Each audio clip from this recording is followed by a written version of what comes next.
In this world, the Empire not only had holy power, but also powerful dark magicians, but the latter had been strictly forbidden since ancient times, so everyone was wary of them. What can we say about the fear of zombies, which were always puppets of dark magicians after being revived? And the heroine became the only person who dared to write a guide about zombies. Despite the general prohibitions, she carefully hid these creatures from the society of aristocrats. No one around even suspected that, in fact, he had not been communicating with people for a long time. This misfortune happened to almost the entire Walker family, and young Lady Julia was no exception. As a zombie, she hadn't had much time to get used to her new life, which is why she made mistakes. If it weren't for her sister Emily, who was the one who started this problem, then the whole mask would have fallen asleep. Our heroine accidentally resurrected her family, and therefore tried to hide its new state. Lady Walker had never been so collected and attentive at any event before. This is because any mistake on the part of loved ones could lead to the complete exposure of the entire family. That's why Miss ran from Yulia to Isak, and from Isak to Edmund, to help everyone in time. This way, for example, the guy managed to hide the fact that his skin was extremely cold and lifeless. Emily was only glad that she was able to come up with an excuse for each family member. But there were situations like the broken glass, for which even the heroine was not prepared. At such moments, the servants always asked for forgiveness. But as if that could fix anything, no matter how wise Duke Walker was, he still didn't know how to cope with his new body. The danger was that the zombie had no blood, and any human could notice this. That's why it was so important to fake a terrible wound so that everyone would believe it existed. If it weren't for Emily, Edmund would hardly have gotten out of this unpleasant situation so gracefully. The assistants were right there, as they were always worried about the gentleman from the Walker family. However, this time, the young duke did not need the help of strangers who were ordinary people. So the aristocrats at the banquet had no choice but to send the entire family home. Only in their carriage could the Walkers breathe a sigh of relief, as there were no people's gazes around them. What each of them feared most was that the identity of those who died in the family would become known to the public. Only the heroine could help her sister and brothers, but even she had difficulty hiding the secret. But she loved each of them, and that's why she couldn't abandon them in their difficult moment of death. And now, Duke Walker was forced to feel uncomfortable in such a high position, and the leader of the knights, Isaac, was generally afraid to go to work, because he could be discovered. This whole terrible tragedy with the death of the Walker family happened on a quiet forest road a week ago. Then they all calmly rode in the carriage to the youngest, not even suspecting that they would soon die. Since Ander Walker's initiation was about to begin, the family was late for him. That's why they decided to take a shortcut through the forest. But at some point, the carriage began to shake dangerously. Then, one of the brothers managed to push Emily out of the carriage, but he was unable to save anyone else. This is how it all ended up, with only the heroine remaining safe and sound during their trip. The girl immediately heard unfamiliar voices that wished death on the entire Walker family. At that moment, she had to wait until the unknown men in cloaks left the scene of the tragedy. It was only after these people had left that Emily dared to emerge from her humble hiding place. The heroine's heart beat wildly with fear, because she already suspected what she would see now. Near the carriage, all the girl's worst fears were confirmed, as the family was dead. A terrible pain seized the girl from the realization that there had been a complete attack on her family. The mutilated bodies of loved ones left no doubt that none of them could have survived. No matter how desperately mishoped for a positive outcome, it was all pointless. A terrible tragedy unfolded in this forest, and no one in the world could help the Walker family. What hurt Emily the most was the fact that she was left all alone next to Andrea. While no one was looking, the girl gave in to her pain and despair, which consumed her entire mind. But this lasted until one creature finally got out of the broken carriage. The whole point was that a powerful demon had been living in Leo's pet cat since childhood, and now this creature was unhappy that its beautiful appearance had undergone changes. Only at this moment did the heroine realize that she could turn to a powerful demon for help. If she makes a contract with Leo, she will become a full-fledged dark mage, despite the prohibitions. The demon was only too happy to enter into a contract with the girl, which was beneficial to him. This is how Emily brought her family back to life, even if she ended up turning them into dead zombies. All this was done in order to visit their beloved Andrea at the Academy for Aristocrats. It was very important for the boy that his family showed up at his initiation ceremony, so when none of the Walkers showed up, bitter tears welled up in the little boy's eyes. But everything changed as soon as the boy heard the voices of his loved ones, which were heard very close by. The young heir immediately threw himself into the arms of his brother, for whom he had waited so long and patiently. Andrea didn't see his family very often because of his studies, but he was still always happy to see them. Since childhood, Isak took the most care of his younger brother, so they had a strong relationship. But that didn't mean Andrea wouldn't smile when she saw Emily, Julia, and Edmund. The boy's happiness was not betrayed when he realized that the whole family had come for her dedication. At that moment, none of the zombies understood what the heroine had done, so they silently played along with her. And Emily tried to create a friendly atmosphere so that Andrea would not doubt his choice.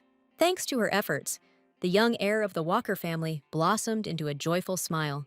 But all this did not save the girl from a serious evening conversation with her outraged family. Each family member wanted to hear the truth about what exactly had happened to them recently.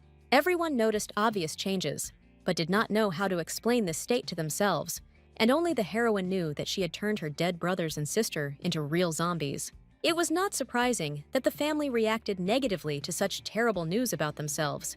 Rumors of zombies have always represented the worst possible essence, although they were far from the truth. At the moment of death of her loved ones, the heroine had no other choice, so she acted at her own discretion. The girl did not expect that her words would cause so much fear and horror in Yulia that she planned to live on. The lady devoted her entire life to experiments and did not manage to complete even half of them, and now she learned that she was dead, which severely limited her research capabilities.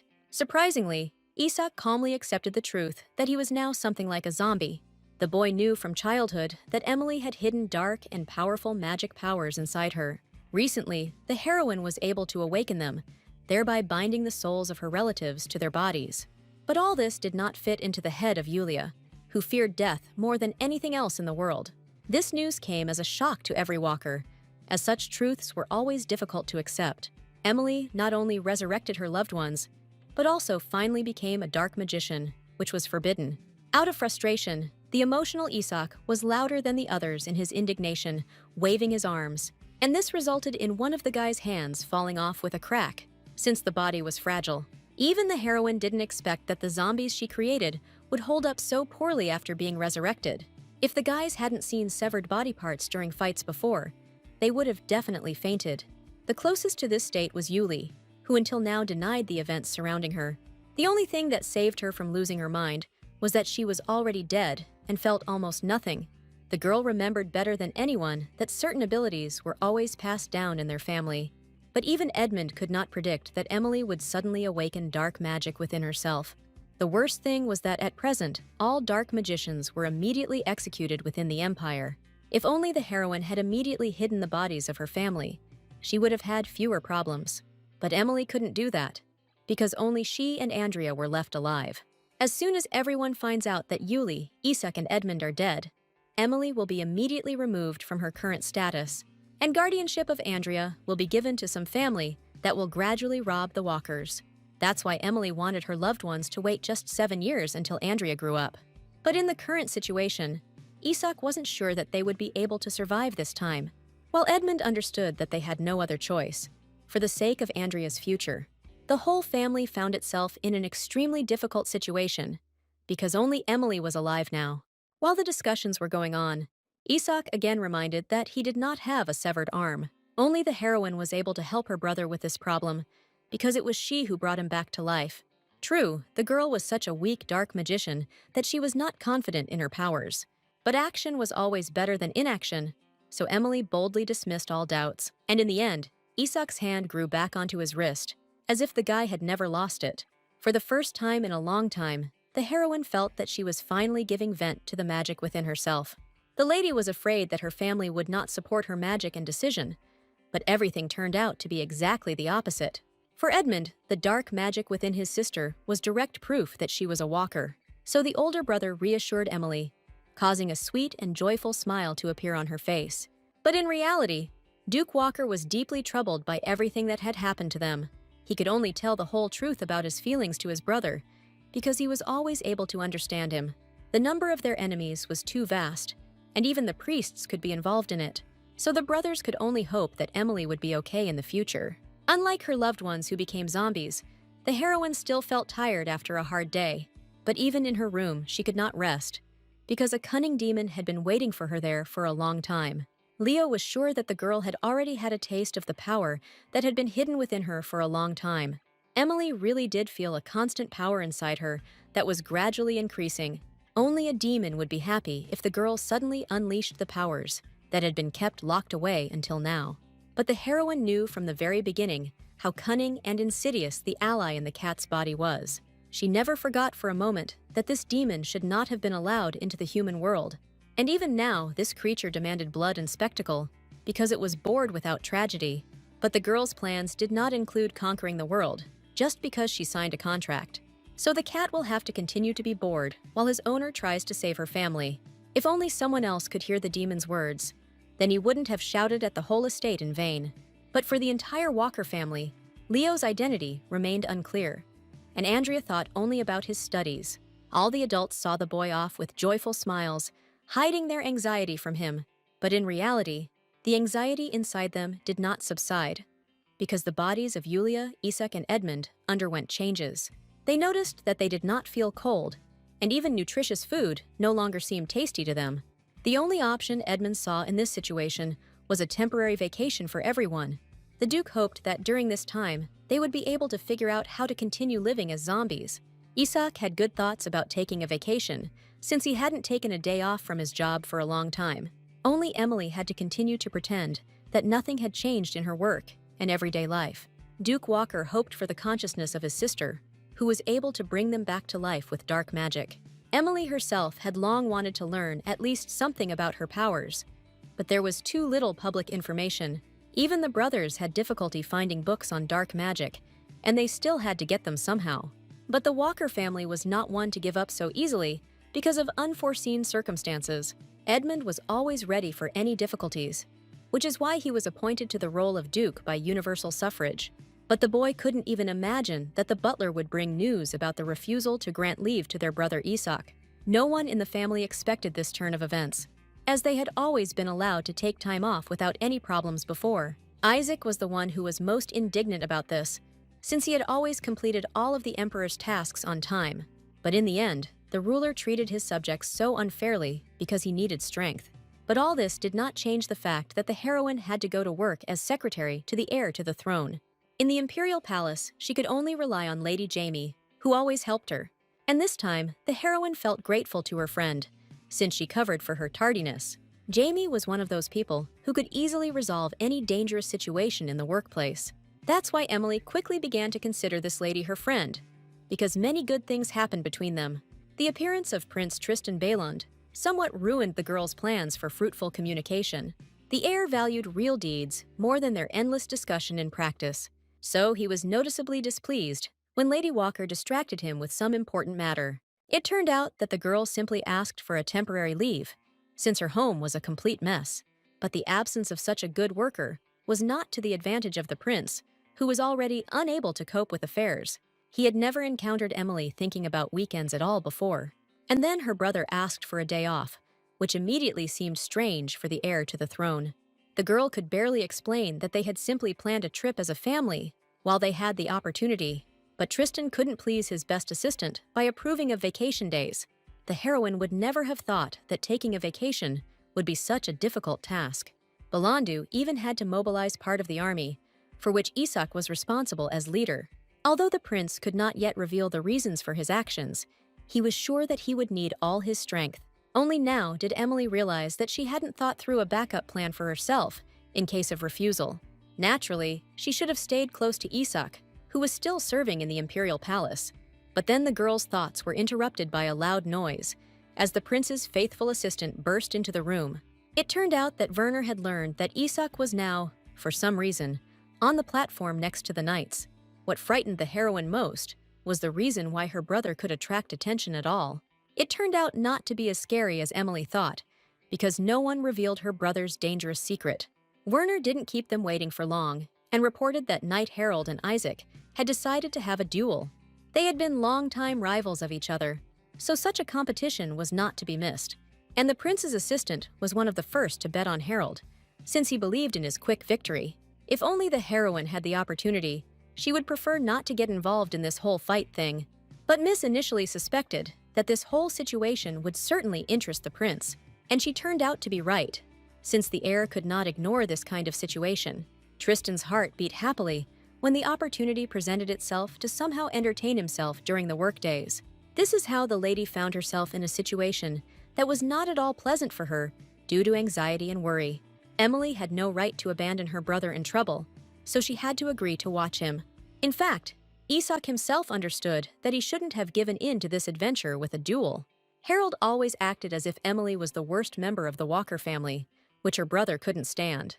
That's why this time, he decided to personally deal with the smug face of the unpleasant knight. Everyone around was only glad to have the opportunity to personally observe the development of events. Harold had been trying to get a duel with Isak for quite some time to test his strength in practice. And so, after some time, the guy succumbed to constant provocations because his patience ran out. The heroine was most afraid that her brother would accidentally reveal his current state in the form of a dead zombie. The girl was so deep in thought that she did not immediately notice the approach of the heir to the throne. Tristan was interested in whether Isak was really ill, as he had been told lately, and the girl had no choice but to confirm the rumors that she herself had spread. The guy really did seem pale, although no one could have guessed that the reason was his death.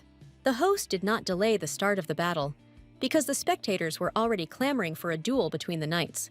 Harold was the first to boldly rush into battle, so that the general admiration for his actions would increase. If it weren't for his recent death, Isak would have been able to easily repel any attack from the enemy. But in this situation, the guy's body was failing him so much that he couldn't control his weapons and limbs properly. But even at that moment, Harold felt that Isak was still parrying his attacks well. This only made the boy even more eager to defeat the knight, who was always considered better than him.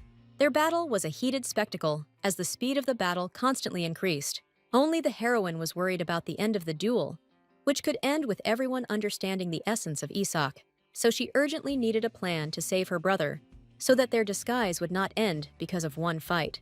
A sudden idea came to the girl's head, who had been looking around carefully all this time. She was recovered enough to use very little dark magic. The only salvation in this situation the heroine found was a surprise attack from the air, which could be organized. So Miss extended her dark magic tentacles towards the chandelier on the ceiling to make it fall down. According to her plans, the chandelier was supposed to fall right on the knight's platform, but not hit any of them. The lady's help came just in time, as Isak noticed that Harold was using mana in a wooden weapon. Only the sudden rise of smoke saved the aristocrat from further battle. The chandelier made such a huge noise that there was no longer any talk of continuing the battle. After the fog cleared, only one figure of the winner was visible in the center of the ring. It was Harold. But he didn't at all consider himself the winner in such a strange situation. The whole point was that at the very last moment, Isak pushed the knight away from the main blow. Despite everything, by order of the prince, the guys had to stop the duel that people had come to.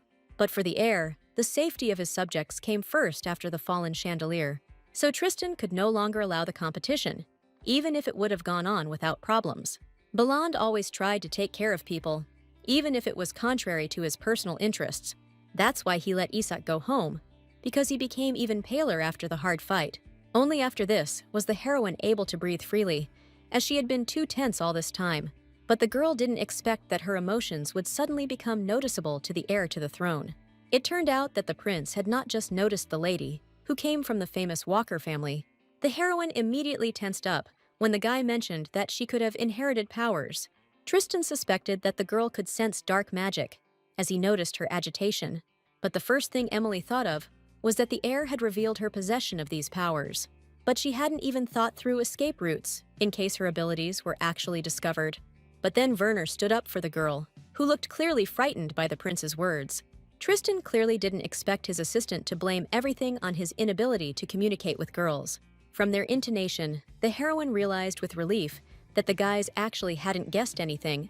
This realization saved Emily from rash actions like a quick and impetuous escape. Tristan and Werner noticed that Miss was looking at the chandelier in advance, as if she knew that it would fall. Recently, the assistant has noticed more than once that dark magicians have become very active in the Empire.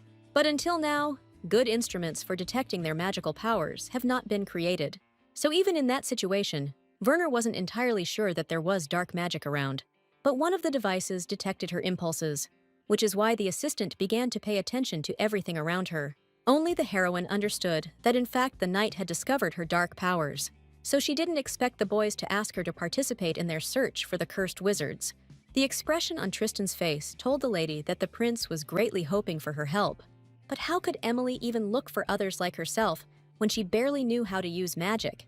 However, the girl was afraid that she might be removed from the role of secretary, which was now needed. That is why the lady did not refuse Tristan, although his proposal was too dangerous for her. The prince was only glad that he would have another reliable and skilled assistant in this matter. He even raised Emily's salary just to keep her from changing her mind about supporting him. As soon as the heroine joined the team, she learned about the dark magicians imprisoned on the island. For a long time, the priests managed to hold back their attempts to break out of the prison. While the dark magicians were locked away, the light ones were busy preparing for their future breakthrough. Emily immediately found it strange that the priests seemed to be setting themselves up for failure. Only the prince remembered well from history that this was a normal practice for people. All this time, it remained a mystery to the heroine how Tristan discovered the appearance of the magicians. Even Werner confirmed that it was a difficult task, as the instruments did not always work. Because dark magicians were essentially almost no different from ordinary people with mana. Only special magical items could confirm that dark magic was present somewhere. So Werner had no choice but to take the priests at their word. This meant that the prince could not yet take decisive action without evidence. The whole situation made it easier for the heroine, who needed to hide her own powers. True, the girl did not expect that Balan's assistant had already discovered dark magic in the forest. The place was familiar to Emily, as it was there that she resurrected her loved ones after the accident. Of course, the lady had no intention of admitting to anything like that, as it would have sent her to prison. Miss barely managed to pretend that she was simply surprised by the proximity of dark forces to the imperial palace. But Werner was pleased with this circumstance, because his investigation was only made easier. Since childhood, the boy was burning with the desire to deal with dark magicians once and for all. So recently, he personally explored that area, and the instruments confirmed the presence of dark magic. That's why the prince wanted to send Emily into the forest, because she could sense the presence of dark forces.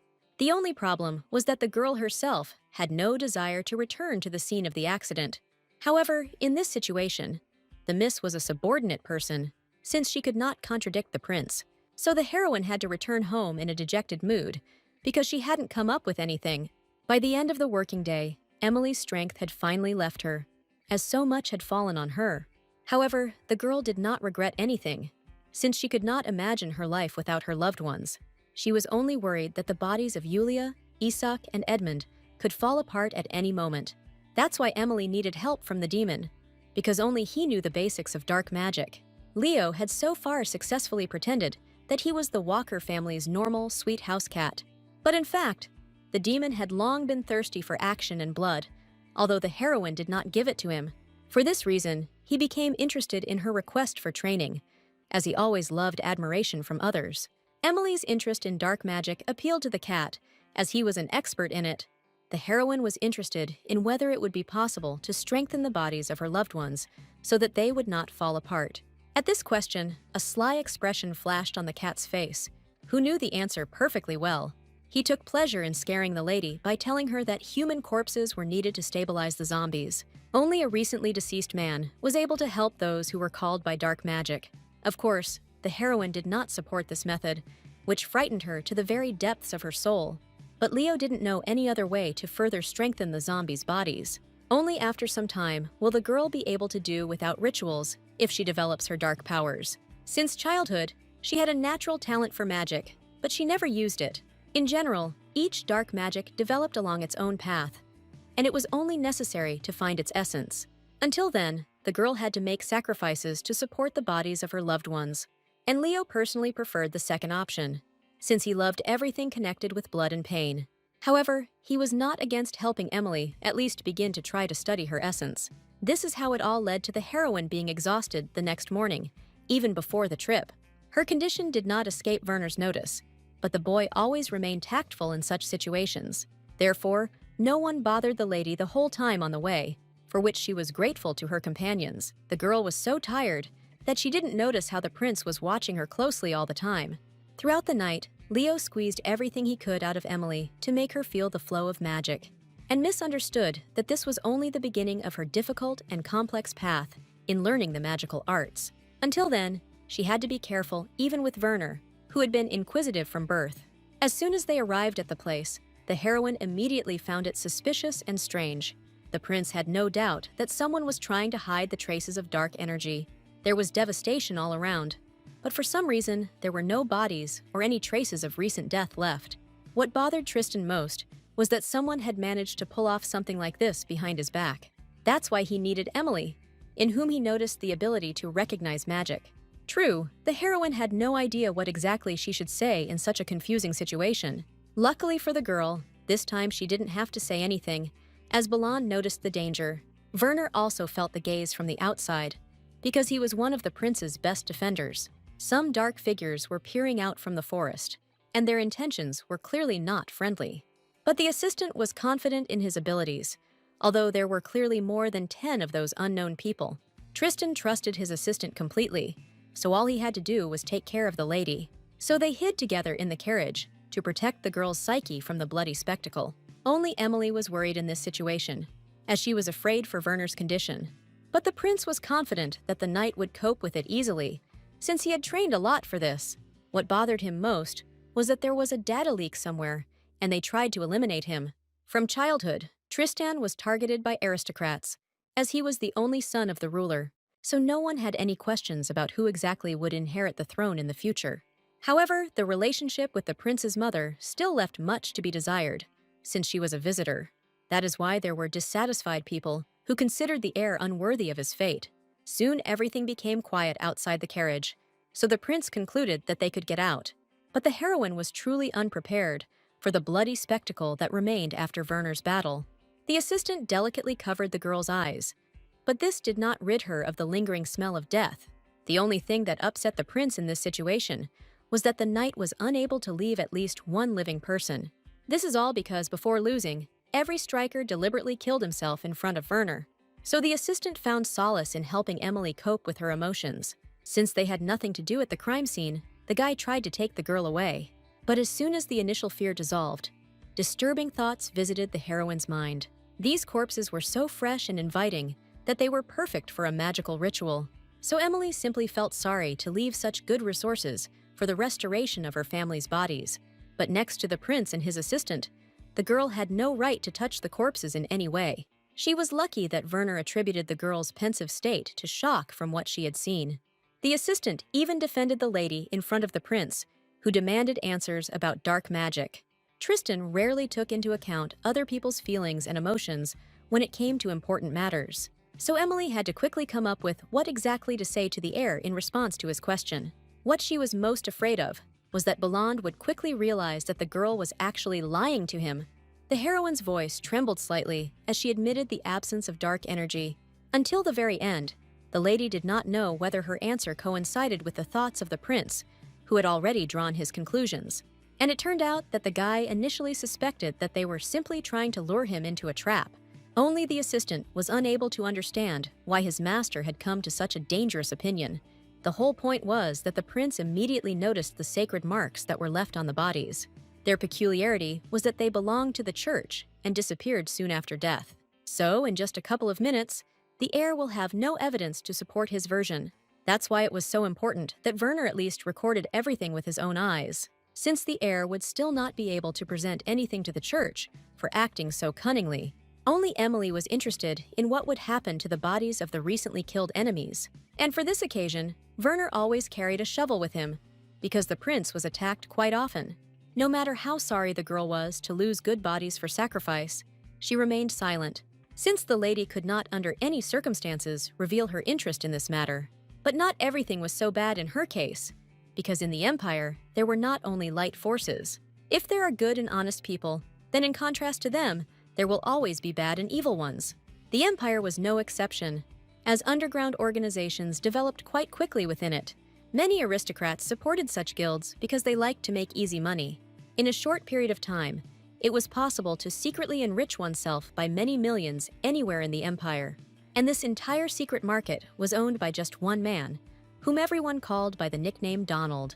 Since he received many requests, he set up a security system in the form of a secretary in advance. But today, the assistant upset the gentleman by saying that some man came to them without an appointment. In normal times, Donald would never have sacrificed his vacation for another deal. But as soon as he caught a glimpse of the uninvited guest's clothes, the guy quickly changed his mind. This is because the Walker family was hiding under their expensive coats, and their money was immediately noticeable. That's why the dark market owner quickly changed his mind, as deals with aristocrats were profitable. One could only be amazed at how two-faced and greedy this man was. A few hours ago, the heroine asked her older brother to find corpses for them. The guy had a lot of connections due to his status as a duke, so he could easily help in this situation. Therefore, the girl stopped regretting that she had recently turned down a good opportunity for the ritual. Under the cover of Duke Walker, it was almost unrecognizable because he knew how to control his emotions. Edmund had something with him that could radically change all trade relations with Donald. This is all because his predecessor once received a symbol of omnipotence from the owner of a secret market. As the current ruler of this place, Donald immediately recognized such a rare material for cooperation. Since childhood, he had heard that his ancestor patronized some influential families, but information about them has long been hidden in the darkness, among various unpleasant crimes. That is why the merchant could not even imagine that he would ever see such an influential person in person. In the current situation, Donald was forced to cover any needs of the Duke for free. But the question Edmund came with was too different from the usual business of a merchant. Never before had Donald heard anyone ask him to find the bodies of people who were already dead. Usually the guy was ordered to kill, so he wasn't able to carry out slightly different tasks. Although he owned a dark market, he tried to avoid anything that had to do with corpses. Now the guy had no choice, since his relative had given the trade symbol to this family. Besides, the sword near Donald's throat motivated him to work even more than the material he had brought. So the merchant quickly had no choice but to agree to this strange deal. This is how Walker quickly ensured that the problem with the corpses was quickly resolved. Although Emily was not sure that this man could be trusted, she had become accustomed to trusting her brother. Besides, the heroine still couldn't personally search for the corpses, because that would have exposed her. The adventures of the brother and sister did not end there, because the Duke led the lady down some other paths. While he had the chance, Edmund wanted to show Emily the beautiful roots of their hometown. And it came as a surprise to the lady that her brother knew about some of her secrets from him. Despite this, the Duke did not plan to put pressure on the girl, who had always lived a little apart from the family. He only hoped that the lady would eventually be able to confide in one of them to get support. Now that the whole family knew about Emily's powers, she no longer needed to hide from her loved ones. The heroine herself understood that much had changed in her relationships with her loved ones after their resurrection. Now the usually grumpy Edmund seemed to her like a hope, a protection, and a support in their difficult situation with dark magic. So, surprisingly easily, the guy got his sister to admit that she had been wrong all this time. Although, in reality, Edmund only wanted to hear that Emily would truly trust her family from now on. A sudden incident on the street interrupted a private conversation between brother and sister. The merchant quickly dealt with the situation, but the time for communication between Edmund and Emily was lost. The girl walked the city streets so rarely that she had no idea whether she should help in such situations. The easiest way for the heroine was to turn to her brother for advice, who had possessed amazing wisdom since childhood. But when Emily turned towards Edmund, she didn't find him there. She was surprised when her brother suddenly disappeared somewhere, although he had promised to take a walk together. For the first time in her life, the heroine found herself in a situation from which she could not find a way out on her own.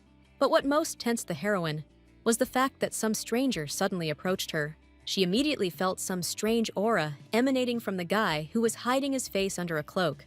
Unfortunately for the girl, there was not a single person around who could interfere in her affairs. Because of her politeness, Emily could only smile awkwardly in response to the strange stranger's questions. For some reason, the guy only approached the lady, although this was unacceptable when communicating with aristocrats. What interested him most was the question of why the girl's loved ones suddenly appeared alive and well. An icy fear gripped the heroine's entire body when she realized that this man knew something about her family. At that moment, the girl couldn't get a word out because she didn't expect such a situation. Only the familiar voice of her brother pulled the lady out of the abyss of fear into which the strange stranger had plunged her. It turned out that the guy was there all this time, although for some reason the girl didn't notice him. But what surprised Miss most was that the young man did not notice any stranger talking to his sister. This incident left an unpleasant feeling inside the lady, who knew little about dark magic. It was not difficult to guess that the unknown man in the cloak also possessed these cursed powers. Edmund couldn't help but notice the worried expression on his sister's face, as if she was hiding something again. Despite her recent promises, Emily still did not tell her brother about what happened to her. Only with the smug Leo could the heroine be honest until the very end, because he knew the whole truth. Emily was deeply troubled by what happened to her because she was unable to protect herself. The cat could tell the girl a lot, since he was still closely connected to the depths of dark magic. That's why she told him about her worries about the strange guy she met today. The heroine was sure that he knew about her tragedy, although there were definitely no witnesses at the scene. Leo quickly came up with an answer, because powerful magicians knew how to easily hide their energy from others. So it was no surprise to the demon that no one but Emily saw that person. Only now did Leo admit that there were quite a few people in this empire who hid their power. And Emily was one of those people too, although she herself didn't even suspect that she had useful skills. It so happened that from childhood, the girl subconsciously hid her powers from everyone. And all this resulted in the fact that even in adulthood, Miss did not know how to control dark magic. No matter how much the cat grumbled at the heroine, she didn't care, as long as no one noticed the dark energy in her. So for a long time, the heroine did not plan to change anything in the current dead-end situation. Surprisingly, the very next day, Donald was able to please even the picky Isak. No one expected the dark market owner to complete his mission so quickly. Emily benefited from such efficiency, as the bodies of her loved ones were already in need of some work. Everyone in the family understood that they were doing something dangerous, but the zombies had no other choice. But only with the help of corpses could they, in theory, continue to maintain viability. No matter how skeptical Yuli was about this idea, she also wanted to live in peace. That is why the brothers and younger sister easily accepted the fact that real coffins stood in front of them. Only Emily could not remain calm in such a situation, since she was the only one left human. Out of excitement, the girl prepared everything possible in advance to ensure that her first ritual would go smoothly. Since Isak's body was in the worst condition, Emily decided to conduct her experiment on him. The brother was not averse to acting as a victim in the event that something suddenly went wrong. But the heroine hoped that she would cope the first time, and that they would not have any more problems. As soon as she began to chant the spell, the atmosphere in the room instantly changed. But the girl had no time to pay attention to this, because she was focused on the right words. The powerful surge of dark magic nearly knocked Isak off his feet, but he was able to heroically stand firm. The oppressive energy penetrated the dead bodies as soon as it appeared in the room after the words of the ritual. Literally, a few seconds later, she rushed towards Isak, who was barely containing the fear within himself. No one knew exactly what would happen after Emily finished casting the ritual spell, but the powerful dark energy raised such a strong squall in the room that objects flew to the sides. The heroine was most afraid that something would go wrong in the process, and she would harm her brother. So the girl's heart beat anxiously the entire time the energy remained in the room. But soon, her influence finally dissipated, and the miss was able to see the face of young Isak. The guy looked as if for the first time in his life, something had managed to surprise and frighten him so much. For some time, the young man could not say a word, as he got used to the new feeling inside him. In the end, he admitted with surprise that he now felt himself filled with unknown forces. All the power that fell upon the young man in one moment still did not fit into his head. At the same time, Isak was absolutely sure that his sister's ritual worked perfectly on his entire body. True, it was still unclear whether this condition would cause any consequences for the zombie's body. For this reason, Edmund wisely suggested holding off on improving his body, as well as with Julia's help. Who would have thought that even for such a case, the Duke would have his own large-scale plan? Although Edmund had intended to use the created basement for other purposes, he did not regret it. The escape room was just the right temperature to store dead bodies. But what surprised his relatives most was that the Duke had thought of access to the basement from any room in the estate, so the family shouldn't have had any problems transporting the coffins. At the sight of such a grandiose preparation, everyone was speechless, because the Duke had surpassed himself. Unlike Edmund, Isak could only boast of strength, so he took on the duty of carrying the corpses. But the guy still had poor control over his body, so the first coffin soon fell to the ground with him. Yuli was not prepared for such a sight, so she immediately gave in to panic at the sight of dead bodies. And only the heroine noticed something strange on the corpses, which attracted her attention with horror. The girl was ready to swear that she had seen these guys lying in coffins somewhere before, and the marks left by the priests on their necks confirmed the young heroine's worst fears. She remembered well Tristan's words, that he immediately noticed these marks on the dead, who tried to attack him. So soon the Walker family turned to Donald for an explanation, as he had found these bodies for them. To everyone's horror, the merchant actually dug them out of the forest, unaware of the possible consequences. Even Isak understood how much trouble Donald's actions could cause their family. In such a situation, Edmund could do nothing to help Emily, who might be suspected. Yuli was the first to give in to the panic that overwhelmed her after realizing the entire unpleasant situation. Unlike the younger sister, everyone else had enough courage to maintain at least some calm. Edmund was most worried about Emily, because she was the one who was near those bodies in the forest. The Duke's powers were not enough to save his sister from the prince's close attention. But the heroine wasn't worried about this at all, because she always knew how to get out of difficult situations. Only talking to Jamie during work hours was able to distract Emily from all the bad thoughts. The young aristocrat was always interested in how her friend and colleague were doing.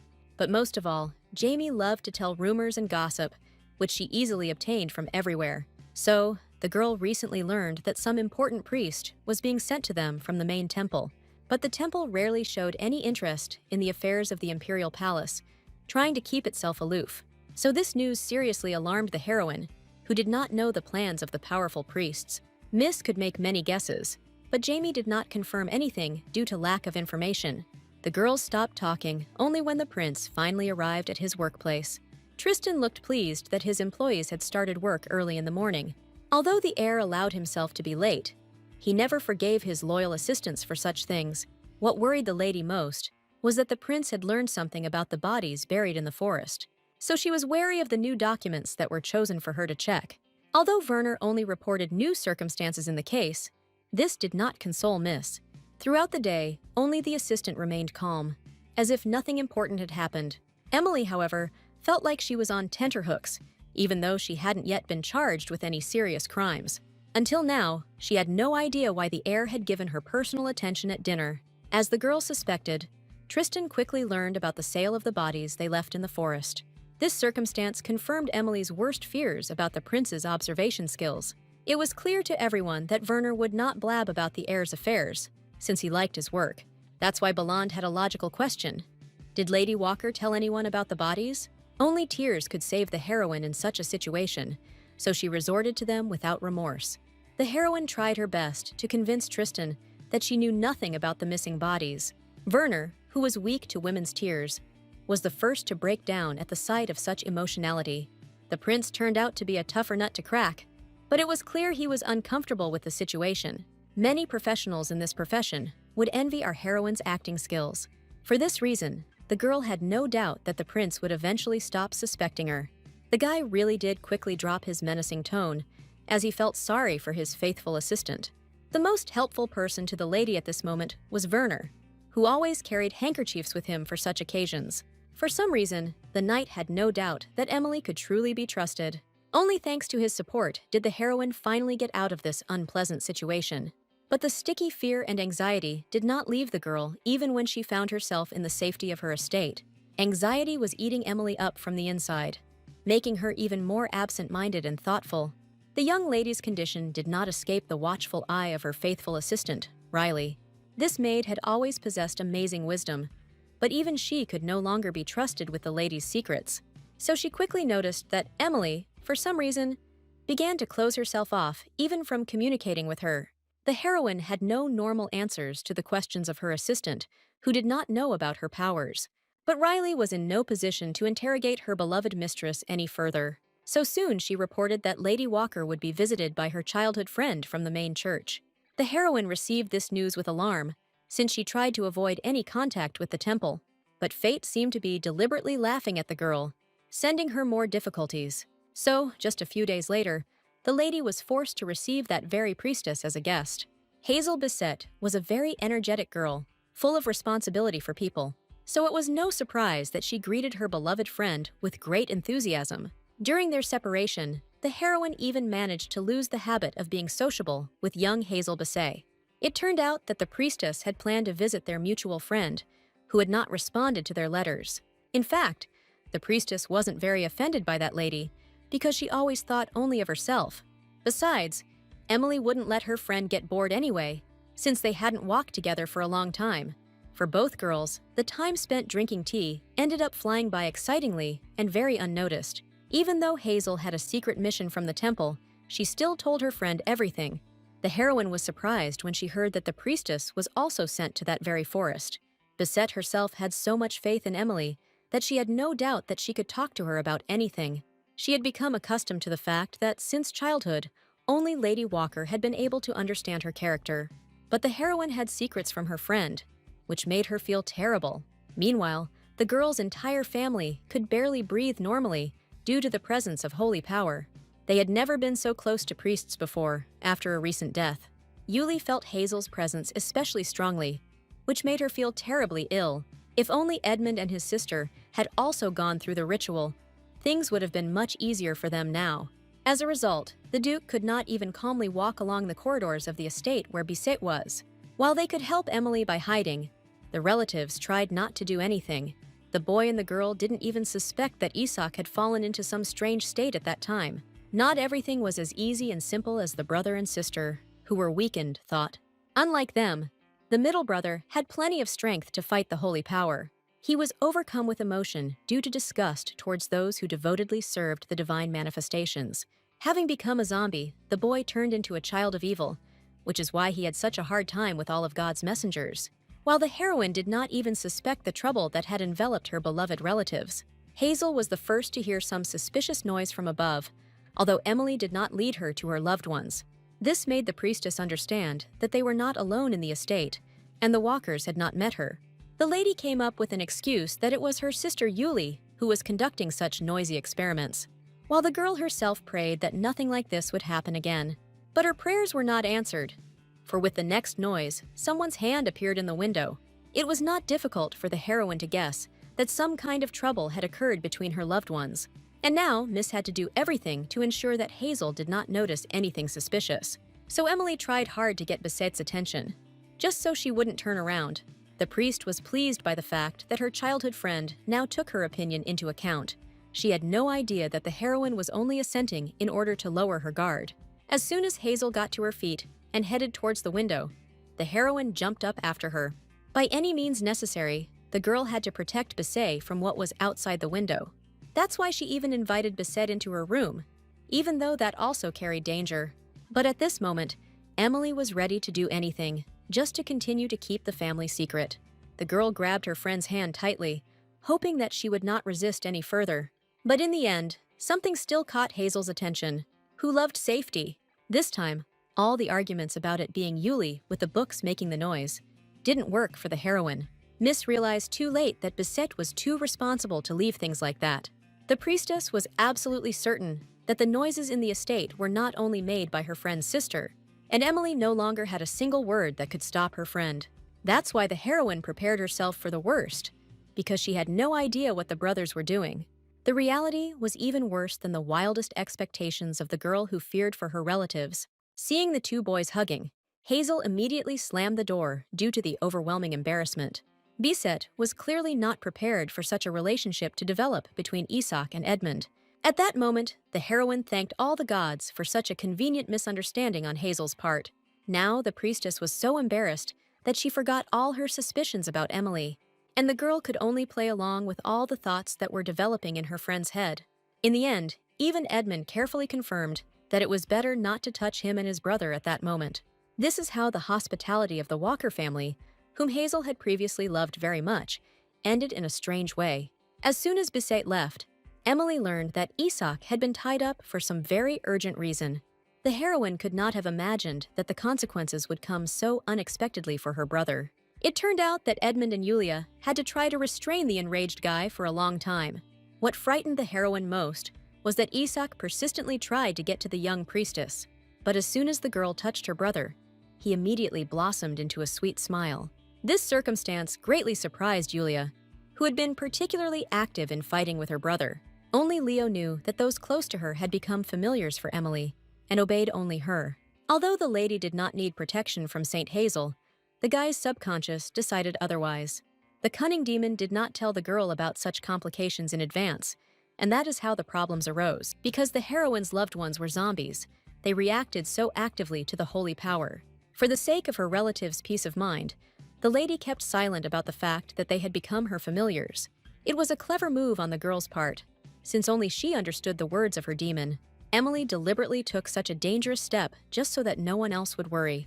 After the relatives became zombies, they already had more problems to think about.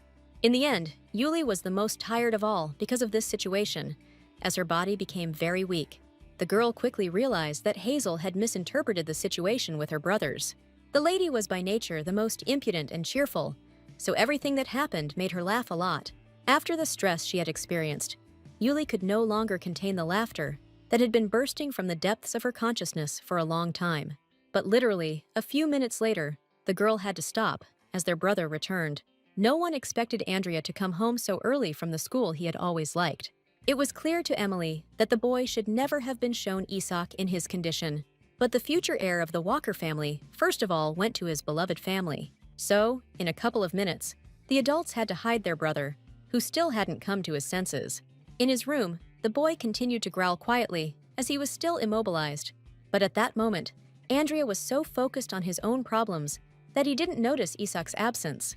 It came as a surprise to everyone that the little one didn't want to talk about school. Even Julia enjoyed hearing about Andrea's stories, although she wasn't very fond of this kind of teaching. What can we say about the attitude of the heroine, who resurrected everyone else for the sake of her brother? And as a result, as the boy grew older, for some reason he began to close himself off from his family, as if his problems could not be solved. Only Leo did not attach any importance to what was happening, since he did not care. While the adults couldn't get the thought out of their heads that something had happened to the younger one, they could all only guess what exactly had happened to Andrea during her training. But all the theories were too far from the truth, which only young Emily understood. Eventually, Edmund was the first to stop guessing about what had actually happened. This is all because their family was recently sent an invitation to a real Parents' Day. This event has always been important for all students, as it influenced their status in society. Previously, Yuli missed such meetings, as she spent all her time experimenting. But the situation with Isak showed that the girl could also lose her mind at any moment. Of course, with time, Emily would have coped with any problems, but not immediately. That's why this time, Yuli couldn't afford to miss the parents' meeting. True, the family will have to leave Isak at home in case he suddenly does something else. But this was the least of her problems, because the heroine had to get a day off from the prince. Tristan was immediately interested in the girl's request, as he had rejected her desire to go on vacation. Even the usually stern heir understood that it would be too cruel to deprive the lady of even a day off.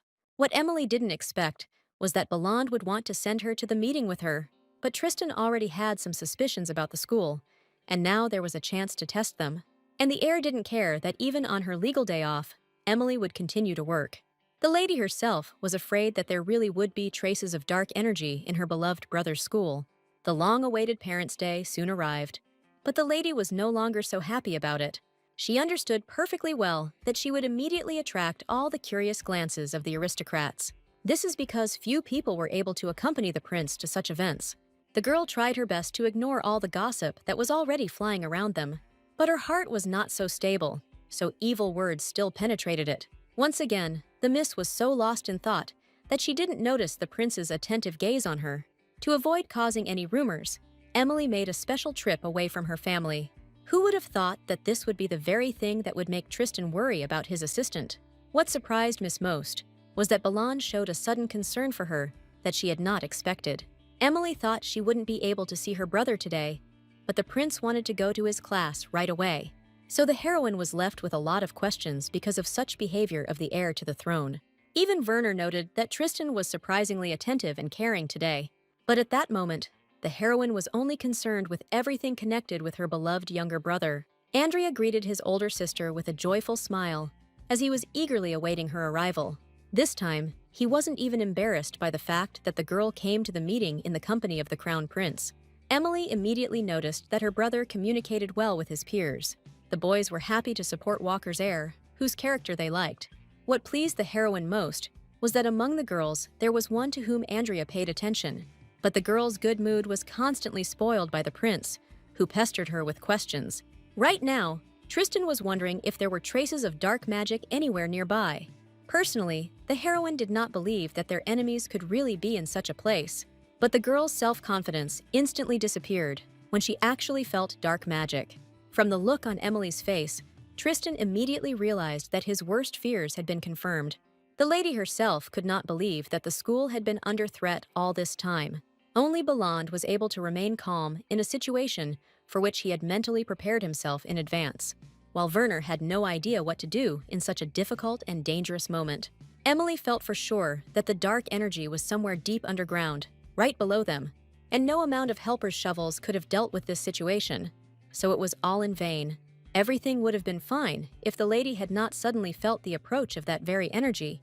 Tristan at this point sadly assumed that the signal was gradually moving away from them. But in reality, Emily felt him rapidly approaching their place. More than anything in the world, the girl feared for the life of Andrea, who was the only remaining heir. That's why she rushed to her brother, despite the fact that she herself could have been seriously hurt. Only at the very last moment did the lady manage to grab the younger one, and then an explosion was heard in the school. Emily wasn't able to completely protect herself from harm, but she did help Andrea a lot. At that moment, due to stress and anxiety, she didn't even feel pain. Despite the wounds all over her body, the girl was glad to see that the boy was okay, and he even found the strength to worry about others. Andrea's tear-stained eyes showed how much he loved his family, and how afraid he was of losing them. Next to him, the heroine every time understood how important it was to be a support and a pillar.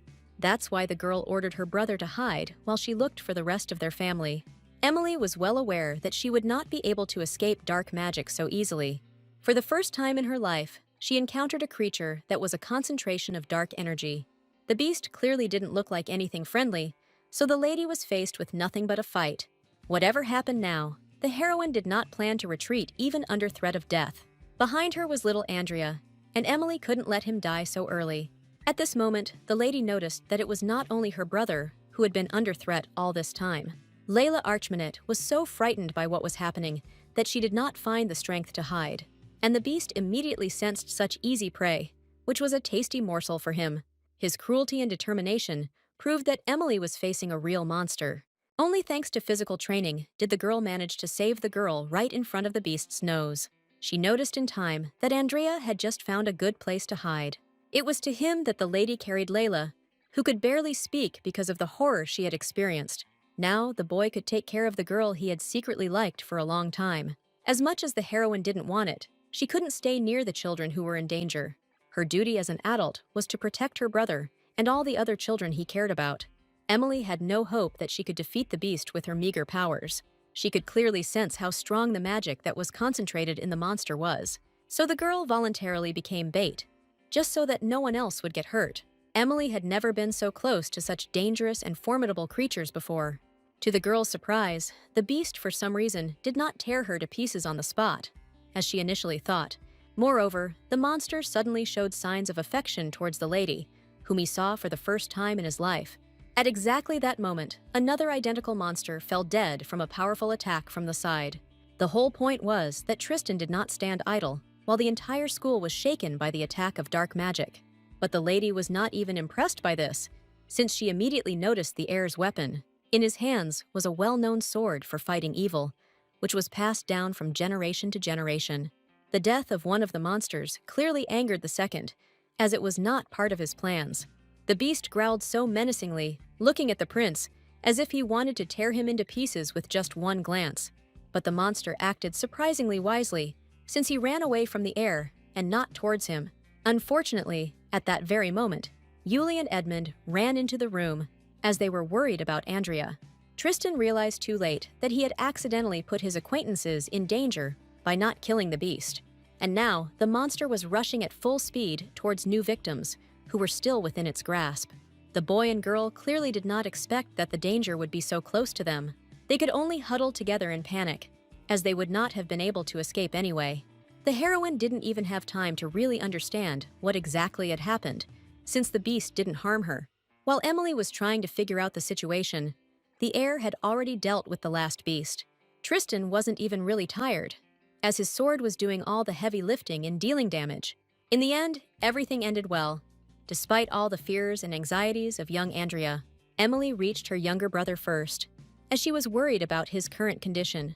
The girl was glad that in the end nothing happened to the boy, but she was already thinking about the worst. Even with Yulia and Edmund, everything was fine, although they almost became snacks for the dark beast.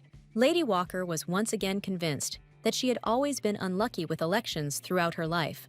For the first time in a long time, Miss came to school and immediately found herself in such unpleasant circumstances. Everyone around was wondering who would want to attack small children. Even the heir to the throne had no answers.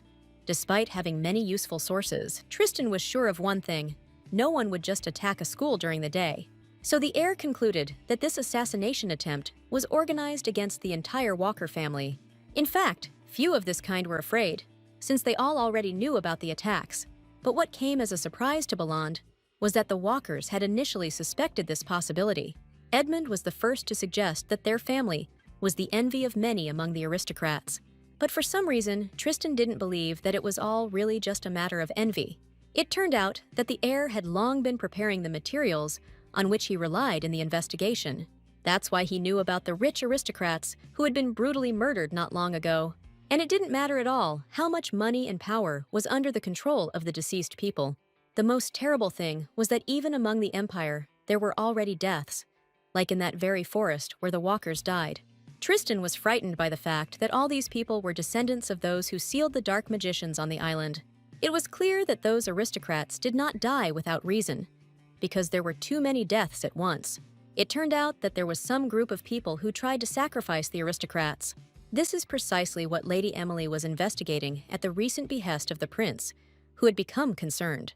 What Miss feared most was that the heir would decide to use their family as bait. But suddenly, Tristan declared that he would personally protect everyone in the famous Walker family.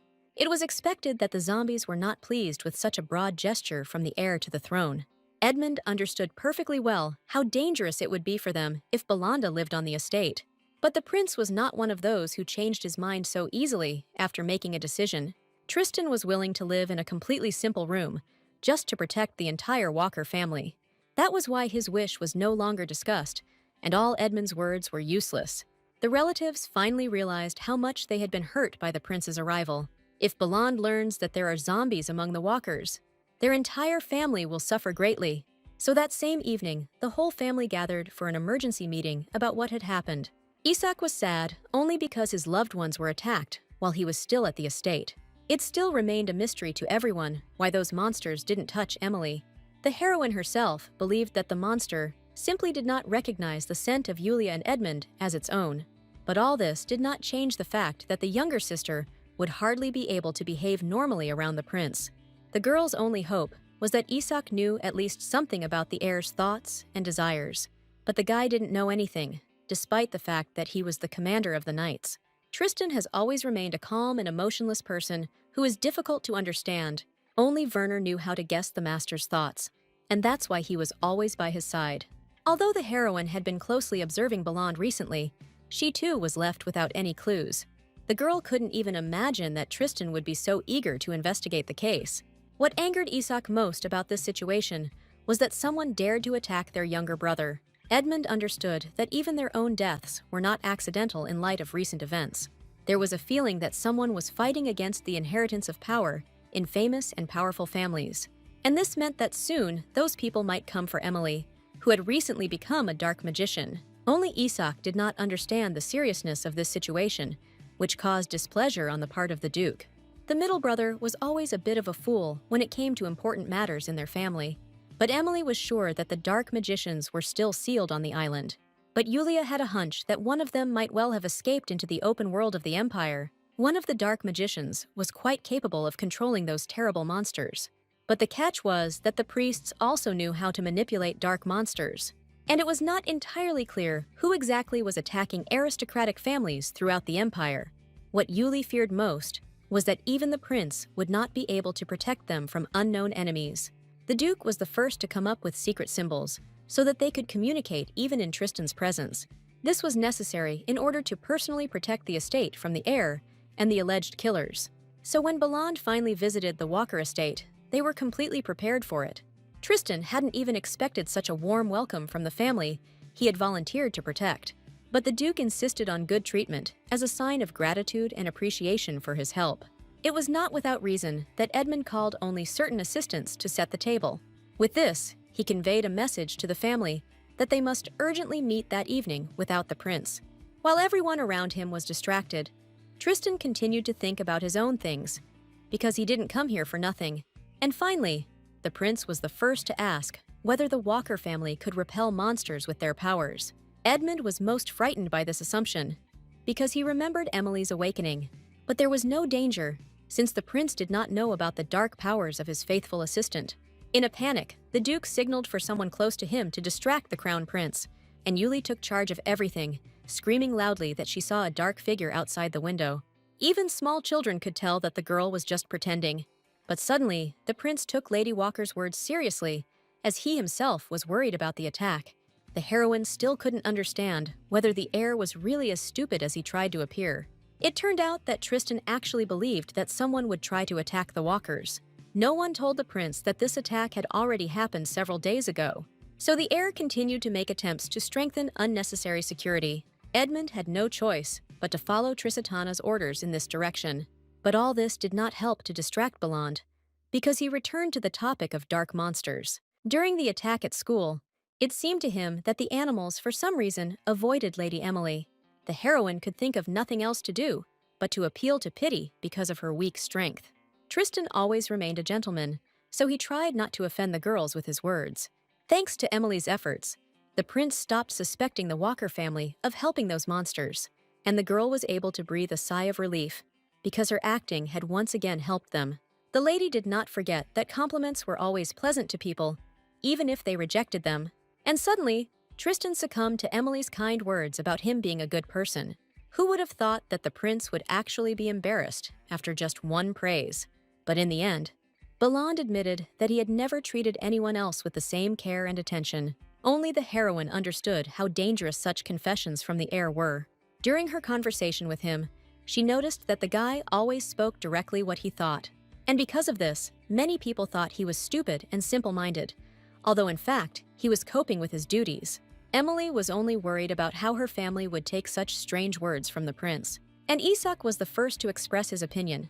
Under the pretext that he was supposedly angry from hunger, he took out his undeserved anger on the butler, just so as not to say anything to the heir to the throne. Only after the food was brought did Tristan finally forget about all the important conversations at the table. But nothing ended for Emily, who suddenly noticed the menacing looks of her family. Even Yuli incinerated the girl, although she was usually always on her side in such moments. All the Walkers were lucky, and Belland didn't notice that they were exchanging glances at each other. As a result, immediately after eating, Yuli was the first to ask Emily about her relationship with the prince. The girl was very worried about the fact that her sister looked too nice with Tristan, but the heroine herself firmly believed that they remained within the bounds of the boss and his faithful employee. But Yuli still couldn't forgive the fact that her sister complimented the heir. Emily knew perfectly well that her brilliant sister would not be able to understand why she did this. Only the heroine had to resort to flattery her entire life in order to achieve anything. In fact, Yuli started this whole conversation only because she was sincerely worried about her sister. She was confused by the fact that her relative treated a stranger with kindness.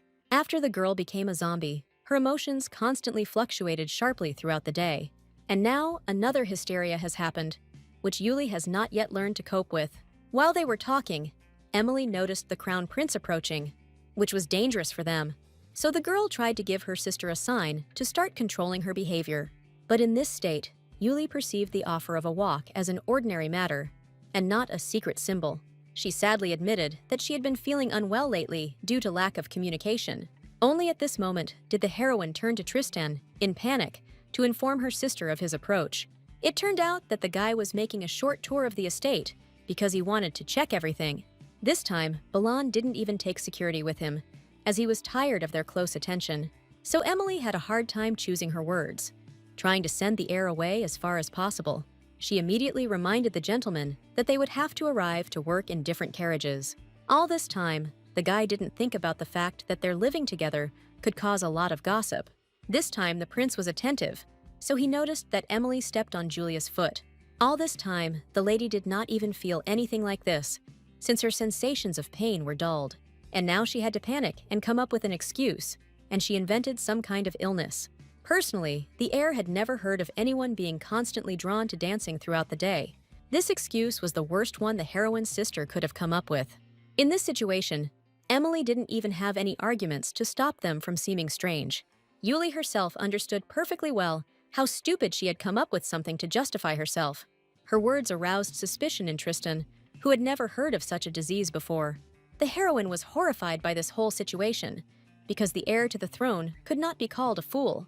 But in the end, Miss quickly came up with an excuse for her sister, pretending that she had always been so passionate.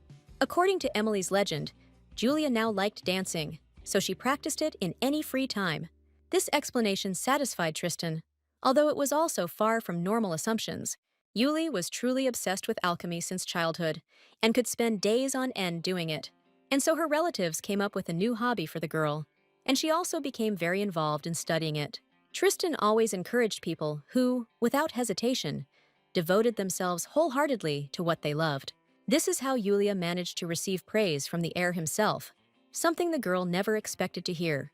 But what impressed the lady most was that Belande had a task for her to make a potion. The thing is that after thoroughly searching the forest where people died, Tristan found an interesting book with recipes. She was left behind by a wizard who lived alone in the wilderness for many years. Belande was upset that some of the forest keeper's records were lost, even though they were important. With the help of his connections, he could easily get all the necessary ingredients for Yulia's recipes. Naturally, Lady Walker was immediately delighted with this idea, as she had always loved alchemy. But the heroine could not allow this to happen, because her sister's body was not in a condition to perform magic. Tristan had hoped in advance that Yuli would not refuse him, because the matter was very important for the Empire. But Emily had to urgently shut the girl up so that she wouldn't agree to anything. The heroine came up with the excuse that for such an important matter, they needed to consult with their family. The girl could only hope that the prince's opinion would not change after their possible refusal. That same night, while most of the Walker estate was asleep, the heirs of the family gathered together in the basement. Isak laughed the loudest because of the strange excuse the girls had hastily come up with for the prince. Unlike his middle brother, Edmund tried to remain calm so as not to offend his sister. Yuli really blushed to the tips of her ears because she had to come up with such stupid legends. In fact, the heroine gathered everyone because their sister was not allowed to conduct alchemical research. The situation with Isak showed that they needed many more bodies to stabilize. Edmund was already doing everything he could to help his loved ones in such a difficult situation. But the heroine saw that her brother's efforts were not enough, since now not only human bodies were needed. To secure the effect for a long time, they needed the bones of a magical beast, which were scarce in the Empire.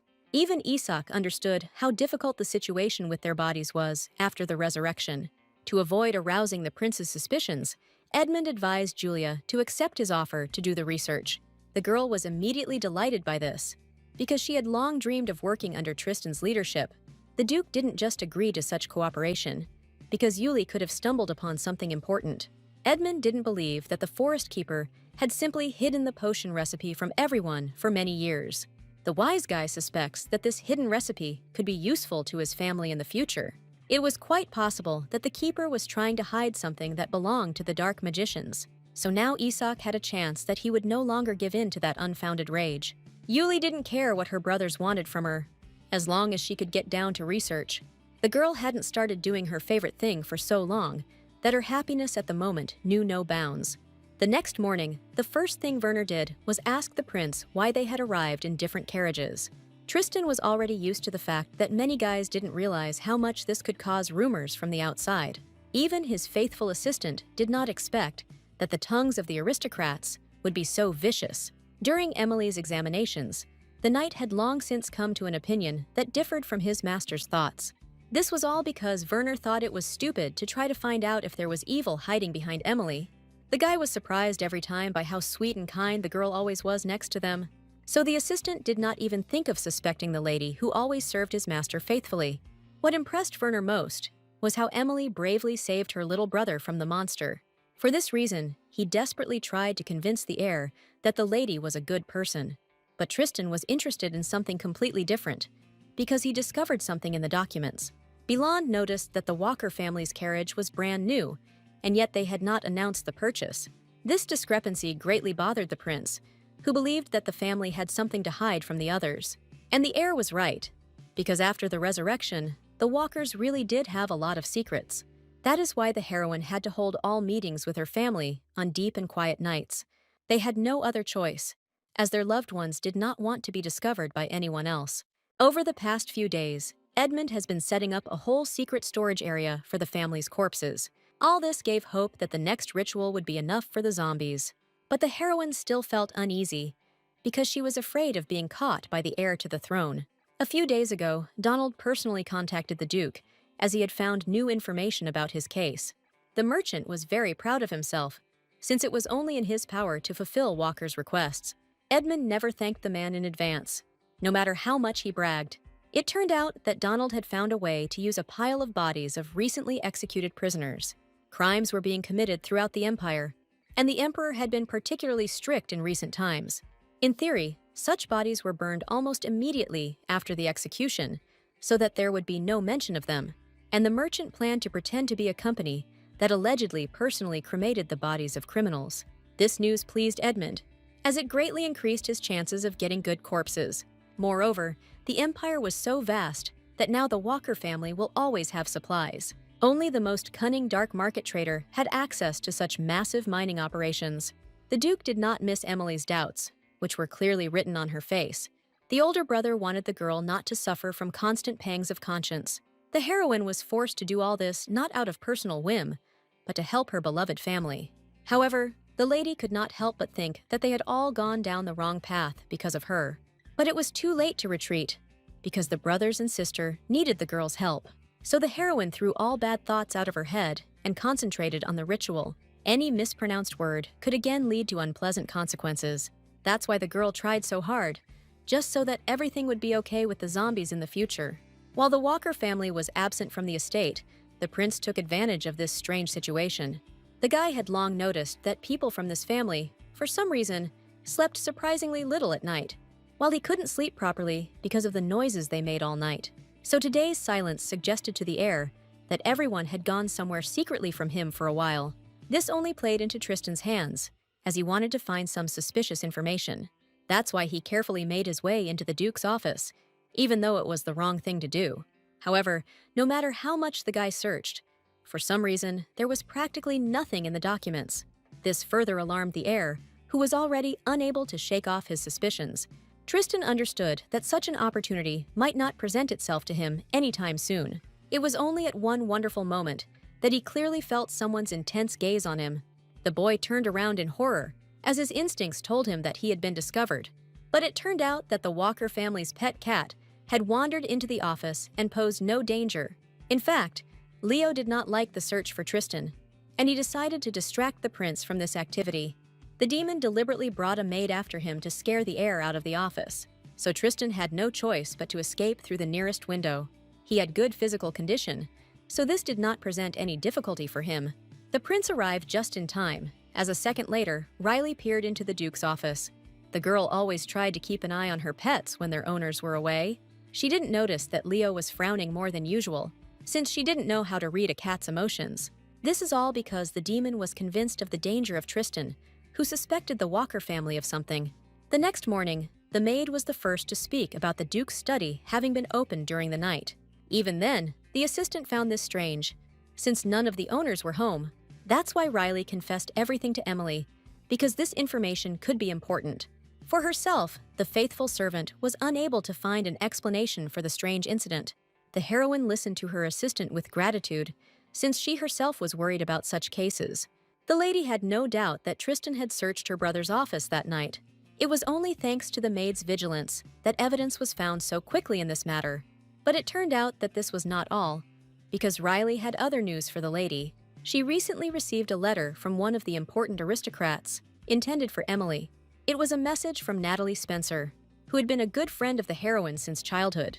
The lady had managed to forget about her friend, since she had hardly responded lately. Not long ago, Natalie heard about Hazel's arrival, but she was never able to see her in person. That's why the girl planned to organize a banquet to which she invited all her friends. Emily immediately guessed that Spencer wanted her to take Bissette with her to this celebration. But what bothered Miss most was that Natalie had recently made a good acquaintance. Since the entire empire was filled with rumors about Emily and Tristan, Miss heard nothing. Previously, the heroine was confident that there were no more unknowns in aristocratic society. In the end, the lady gave Riley the task of sending a consent to Natalie's invitation. Suddenly, a loud sound throughout the estate distracted the heroine from her thoughts. Because everything should be quiet, the girl immediately jumped up from her seat in fear, as she could not imagine what had happened. The noise was coming from the office of Yulia, who had recently been allowed to conduct experiments. As soon as the heroine burst in there, she almost suffocated from the huge amount of smoke. In a panic, Emily tried until the last minute to find her sister, who was nowhere to be seen. But it turned out that the girl was okay, as the explosion did not cause any damage. Yuli just slightly miscalculated the reagents, which led to such a dangerous and noisy incident. Although in reality, she was a real genius, so nothing bad would have happened for sure. But the girl was pleased that her sister rushed as fast as she could to check on her condition. It turned out that the heroine wasn't the only one who was frightened by the sounds that were heard from the laboratory throughout the entire estate. Not long ago, the prince strengthened the guard, so the young knight Hurl quickly came to the rescue. The assistant was only glad that the girls had actually sorted everything out without him. This guy had heard a lot about Yulia's genius, so he tried not to interfere with her work. Naturally, such a loud burst of noise did not escape the notice of the other inhabitants of the estate. Tristan was the next to run into the lab, worried that an attack might have occurred. But the sisters quickly explained to the prince that there had been only a minor misunderstanding with the experiments. While the heir lived in the Walker estate, he tried to avoid official communication.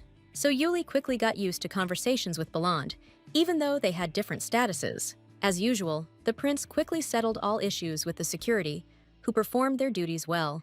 But the heroine almost immediately noticed that the young man still did not take his attentive gaze off her. For some reason, recently, the prince had become increasingly concerned about the safety of his faithful assistant. Although Tristan saw that everything was fine with the lady, he couldn't help but clarify for the sake of his conscience. Every time Emily felt the heir's attention on her, she felt uneasy about it. Miss tried to communicate with the prince only at work, but this was impossible while he lived nearby. This time, Tristan did not limit himself to words alone, as he handed the lady a beautiful dagger. The heroine immediately guessed that this thing was made to order, and Belland had given the dagger to her. Until now, the girl did not understand what exactly caused the prince's close attention to her. But what most perplexed the lady was the request of the heir, who wanted her not to be harmed. Emily had never been this close to guys before, especially ones with such a high status. Therefore, Miss was worried about what such unexpected care from Tristan could lead to.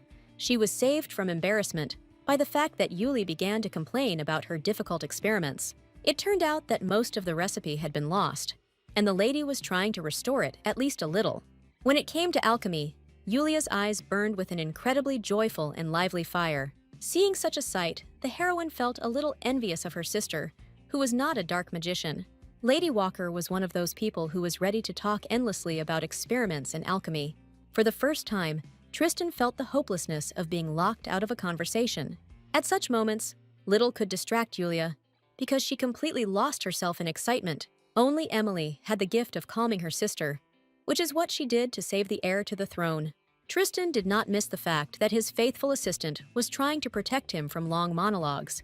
As a thank you, the guy smiled so warmly that the heroine's heart skipped a couple of beats. Emily had previously thought that they would have a lot of problems with the prince's arrival, but that didn't happen. If only the heroine knew what dangers were already awaiting her in the imperial palace. All because the priest had finally come to Tristan, and now he was eager to meet for an important matter. This time, the temple sent Saint Sion, whose magic was very destructive to all dark magicians. But the heroine had no idea how dangerous this man would be for her. At the request of her friend Natalie, she brought as many people as possible to her event for aristocrats. Emily even managed to persuade her younger brother to go to the banquet. Although only in Layla's presence, it was a great victory that the lady was able to rescue her beloved sister from the captivity of the laboratory. And now, Miss could take a long break from all the difficult and important tasks with a sense of accomplishment. But in her most relaxed moment, Natalie finally found a friend she hadn't seen for a long time. This girl tried to maintain good relationships with everyone, so she was always busy. But now, Spencer has been able to make time for the most important people who have supported her for a long time. All these days, the aristocrat wanted to introduce her childhood friend to her new interesting acquaintance. But for some reason, the girl suddenly disappeared from her field of vision at the most inopportune moment. As soon as the heroine heard the name of that unknown lady, she froze in place in horror. This is all because Natalie knew Penelope Swanson, whom Emily thought was long dead. Lady Walker remembered well how she personally attended the funeral of a young aristocrat. It happened last year, and many were sad for a long time about such a young loss. So Emily had no doubt that this whole story smelled of something strange. The best solution for the heroine was to personally figure out what was going on. Luckily for the girl, Natalie herself dreamed of introducing everyone around her to her wonderful friend. But first, Penelope had to be found somewhere at the banquet, which Spencer decided to do as quickly as possible. Meanwhile, Tristan finally came out to the crowd, maintaining maximum grandeur in his eyes. The guy rarely attended such events, but today he couldn't refuse his friends. Everyone around eagerly awaited parting words from the heir they respected. This time, the guy's speech was short, although he tried to fill it with meaning and support. Many aristocrats watched with pleasure as Tristan grew up and became ready to rule. Emily also tried to be present at this celebration of life, but for some reason, she felt unwell. But recently, the girl hadn't even practiced dark magic because of the prince's proximity. The only thing that saved the heroine was the fresh air on one of the balconies of the large estate. It turned out that the lady wasn't the only one who tried to escape the spotlight at the event.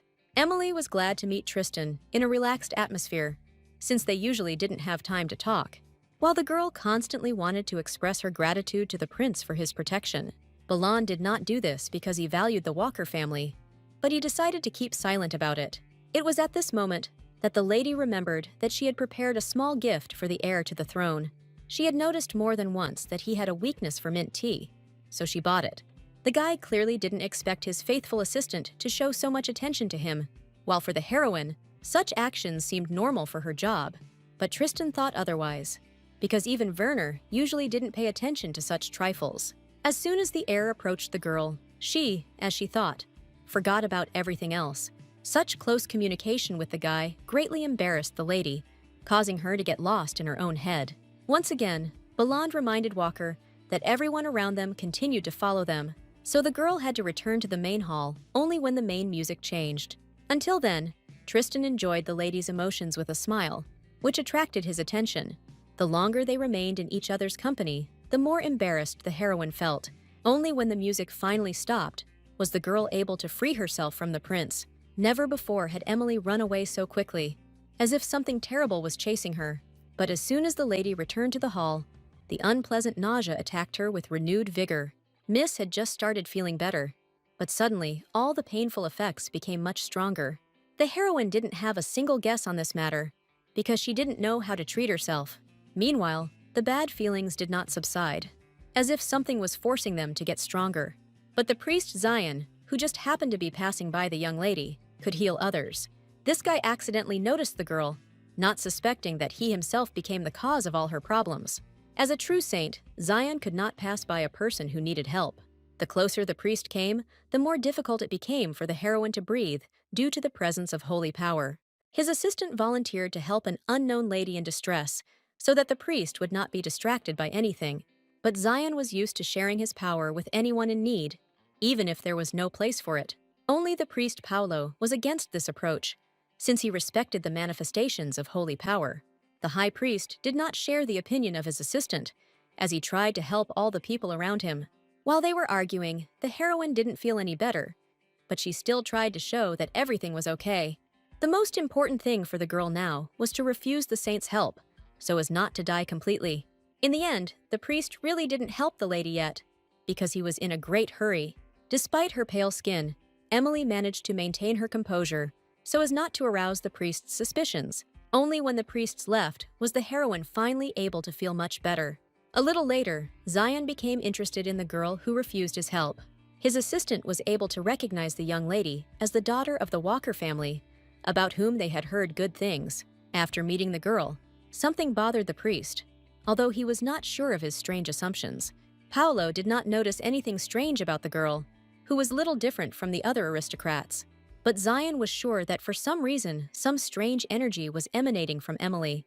However, at the moment, it was much more important for him to meet the prince than to investigate this case. Meanwhile, it wasn't only Emily who felt uneasy about the priest's presence nearby. Yuli felt constantly unwell, although after her death, she had never been sick or tired. But for some reason, at this particular event, the girl could barely stand near the wall, trying not to talk to anyone. It turned out that it wasn't just his sister who was feeling ill, as Edmund was also out of his mind for some strange reason. It was clear to the boy and girl that they urgently needed to find Emily and Isak to find out about their condition. Ideally, Yulia would flee the event so that no one else would notice their incomprehensible weakness. The first thing the girl discovered was Isak, who was standing almost motionless right in the middle of a crowd of people. She was unable to reach her brother immediately, as all the aristocrats around him continued to move. As soon as Miss approached the guy, she realized that something was wrong with him again. As luck would have it, at that very moment, the appearance of a priest from the main temple in the empire at the banquet was announced. Yuli was instantly gripped by cold horror as she realized what was happening to Isak. Due to the presence of holy power nearby, the young man stopped thinking normally, trying to give himself away. To prevent this from happening, Yuli made urgent attempts to bring her sensitive brother to his senses. True, to do this she had to hit her brother several times, since his condition was too serious. In fact, the girl did not feel sorry for Isak at all at that moment, because he often laughed at her. As a result, all the lady's actions were so effective that the guy quickly came to his senses. Just like last time, he again couldn't say exactly what had happened to him recently. The only person the brother and sister could see was Edmund, but they could not stay any longer for the event. As soon as Yulia and Isak exchanged glances, they instantly came to a common opinion. Right now, they needed to leave the banquet as quickly as possible without being discovered. Unfortunately, they didn't manage to leave the premises in time before the priest arrived. Its power turned out to be so enormous that even Yuli was unable to resist this influence. The girl's entire body was seized by a terrible desire to tear the priest to pieces so that he would no longer exist. The heroine saw the entire state of her family from the outside, but could not intervene in any way. She understood that any delay would be disastrous for her loved ones, who were zombies. But Emily didn't have a single idea on how to save everyone from this event. The priest also got on her nerves a lot, since his magic opposed the dark forces, and now Emily was too weak to properly fight a priest of such magnitude. Therefore, Miss had no choice but to call on Leo to help her in her difficult task. The girl was sure that the demon had answers to any of her questions in dark magic, and she turned out to be right. Although Leo was extremely unhappy that he was torn away from the warm and cozy estate. The cat was not a lamp that could fulfill all wishes, but he could certainly give the girl some good advice. True, Leo still couldn't personally help the owner sort out this difficult situation. He was just an animal in this world, so his capabilities remained limited. Only Emily had the ability to control the family that became her familiars after her death. No matter how unpleasant this news was for the heroine, only orders to her family were salvation for them. It was nothing unusual for Leo that the lady could control those she had resurrected. But Emily was disgusted by the mere thought that she could instill something in her loved ones. But in this situation, the girl had no other choice, because everything was really bad. Even the usually reserved Edmund had already lost the last of the strength that had kept him from future madness. So Emily activated her powers as quickly as possible to stop her brothers and sister. Her magic immediately affected the zombies, who obeyed their mistress in everything. Only when the danger was eliminated was the girl able to breathe a sigh of relief and fall to the floor. This situation once again showed the heroine how weak she still was in the study of dark magic. But the next morning, the same troubles that haunted her in the imperial palace awaited Miss. The whole point was that the priest was trying to get an audience with the prince, although he was not registered. Emily almost immediately felt a pressing holy energy that was very contrary to her nature. The last thing the lady wanted in the world was to meet Zion literally the next day after the problems. The priest also remembered the girl well, and therefore dared to ask her for help in his important matter. But the miss did not want to help the priest, because she felt ill with any contact with him. No matter how much Zion begged the young lady, she was in no position to sincerely help him. Even the most charming glance in the world from the priest had little influence on Emily's opinion, because he was her opponent. Before finally giving in, the heroine made several more attempts with refusal. But the girl soon realized that the priest was not accustomed to someone not fulfilling his important requests. So it was easier for the lady to give Zion what he wanted than to continue to suffer in his holy company. Although the guards were clearly against this decision, Emily took full responsibility this time. On the way to the heir's office, she tried to stay as far away from the priest as possible so that she would feel better. In fact, deep down, the heroine hoped that the heir would almost immediately show Zion the door. Tristan hated it when someone interfered with his work schedule without permission.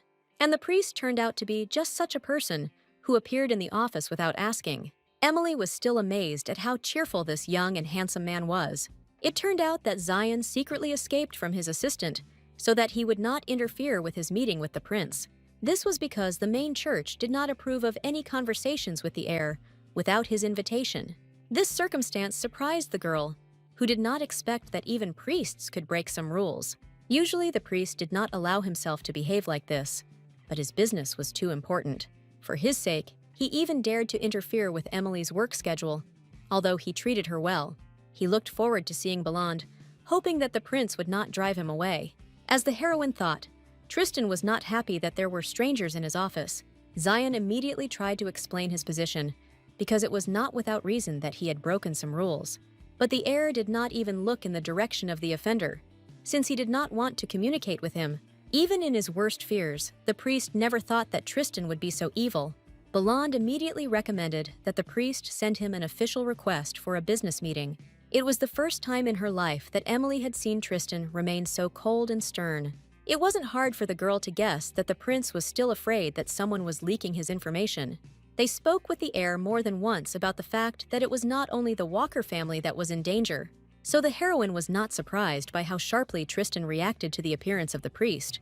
Whatever the guy said, Belande didn't want to expose himself to unnecessary danger during work hours. Emily was completely supportive of Tristan because he was so protective of everyone around him. But as soon as Zion mentioned the information about dark magicians, everyone in the room changed their minds. It turned out that the priest was well aware that many of them had begun to act again. That was why Zion was so eager to work with the prince to defeat their longtime enemies. This news was so unexpected that there was silence in the room for a while. The heroine wasn't sure that she had the right to listen to information of such special importance now. But the prince did not fire his assistant, since he trusted her as much as he trusted the experienced Werner. It remained a mystery to everyone why Zion had told such dangerous information to the heir to the throne. It turned out that the guy was forced to act because the barrier on the island with the magicians was collapsing. Tristan always suspected that things could come to this, but he still found himself unprepared for the battle. The priests from the main temple did not have enough power, which is why Zion needed help. The only thing missing for the heroine to fail completely was for the priest to unite with the heir to the throne. But as if Emily's opinion could now influence the decisions of Tristan, who had long been interested in magicians. So it was no surprise that Belande now had real reasons for cooperation. Now, Tristan's only concern was how long the priest would remain in the city. Zion was so pleased that the prince had accepted him that he was ready to stay longer. It turned out, however, that the priest's time was limited, since today he had secretly escaped from his assistant. Werner was the first to learn that the priest Paolo had already been tearing apart the imperial palace in search of his master. No matter how sad Zion was, he was forced to say goodbye to the heir to the throne. Only Emily reacted tensely to the collaboration that had just emerged. But since the girl was acting as the prince's secretary, she had no right to object to him. As soon as Zion left Tristan's office, the guy plunged into deep thoughts. Because of this, he did not immediately notice that the heroine had thoughtfully brought that very mint tea for him. Lately, the lady has been trying to leave only a good impression on the prince. That's why she was so attentive to any changes in his face. Miss was one of those who stayed closest to the picky Tristan for quite a long time. That is why, over time, information about Belande gradually came together to form a coherent picture. As time went on, the heroine began to understand the heir's emotional states better and better. She also had a good memory for the things he liked, although he never admitted it to anyone. And as a thank you, Miss received a sweet expression on Tristan's face, for which she was ready to fight. This time, the guy clearly didn't expect that the lady would have time to study all his habits so well. Of course, the girl had no intention of telling anyone exactly what she had found out, She didn't expect that her concern would cause strange emotions in Tristan, who rarely received such feelings.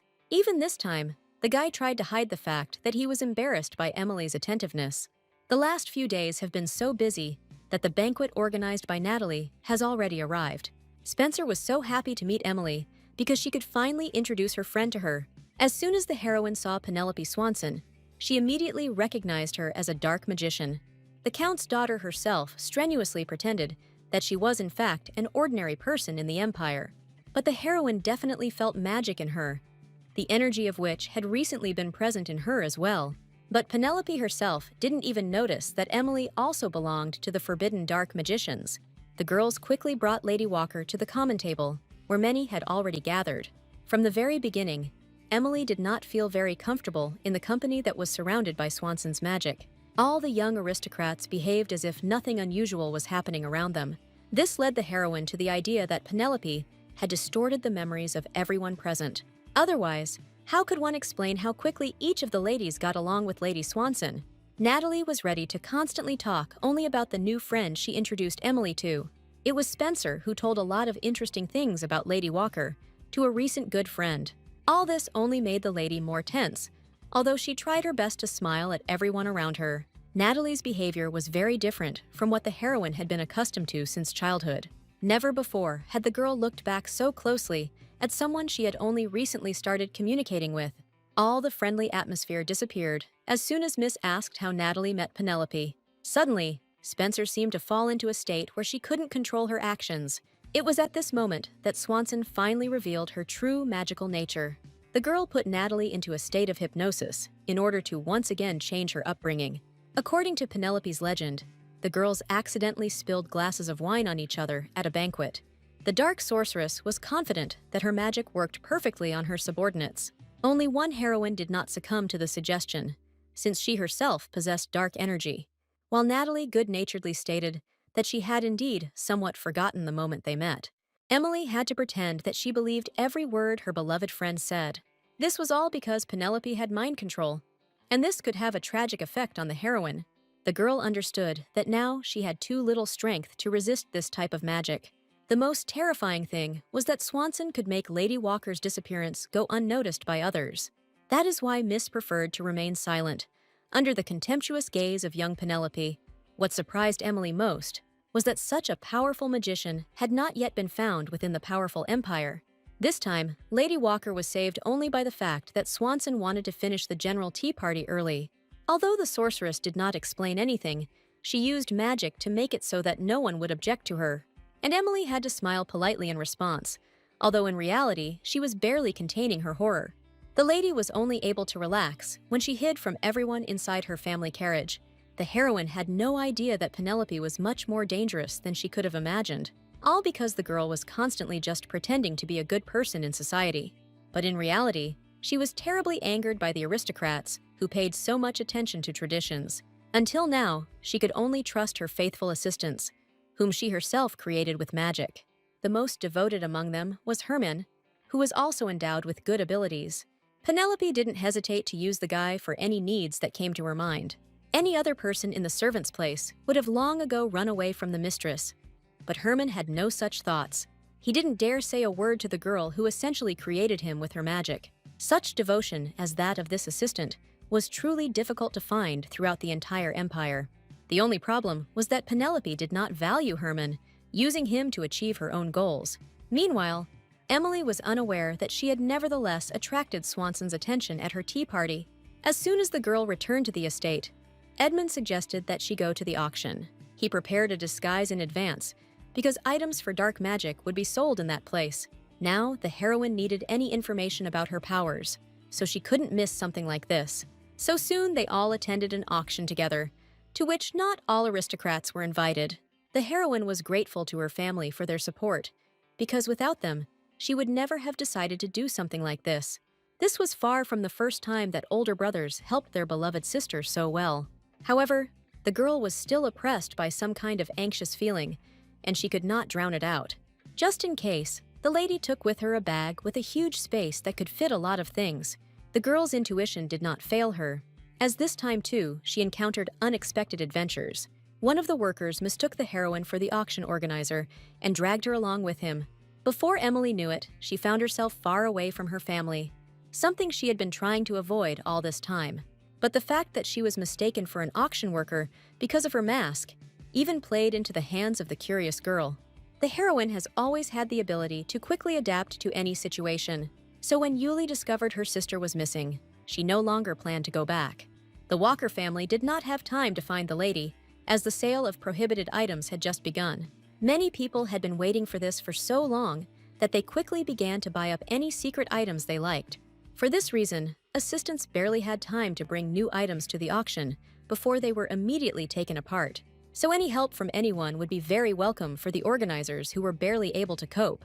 Therefore, when Emily was completely ready for work, the aristocracy greeted her joyfully. Miss didn't expect to be immediately given a job that involved checking all the items at the auction. Only thanks to this, the girl immediately stumbled upon notes about a powerful book about dark magic. The heroine couldn't even dream of such luck, because now all she had to do was carefully pick up this item. Curiosity overcame the feeling of security within the lady, and she went to this magical book. As Emily thought, this item was worth seeing in person at least once in her life. Of course, the girl didn't plan to steal the book yet, so she needed to go back. But as soon as the heroine entered the corridor, she came across a huge number of corpses everywhere. But just a couple of minutes ago, Emily walked through a completely clean room without human bodies. Just as the lady was wondering whose doing this was, an unknown voice was heard right behind her. The girl barely managed to jump back in panic. Although she understood that she would not be able to protect herself, she almost immediately recognized this guy as the man who had frightened her with his knowledge of the death of the Walker family. This guy's name was Claude Fireball, and he was one of the most powerful dark mages. Right now, he had exactly the same goal as the heroine, because he also needed a book. Even from a distance, the lady could clearly sense how enormous the difference in their strength was. In fact, the young man did not want to kill this lady, in whom he also sensed the beginnings of dark magic. But right now, Emily was a danger to him, because she knew too much. Claude didn't immediately recognize the girl, even though her disguise wasn't even enchanted with magic. As the guy slowly approached her, the heroine was so afraid she couldn't really move. That's how Fireball easily found out that he had been communicating with the daughter of the Walker family all this time. At the moment, her revealed identity was the least of Mrs. Worries, as she was afraid of dying. But Claude didn't plan to kill any of the aristocrats, because that would have caused him problems. Moreover, the sensations that came from Emily constantly attracted the guy's attention to her. Until the wizard had found out all the details, he did not plan to take the life of the lady in question. For some reason, with each passing second, it seemed to Fireball that Emily really could become a promising mage.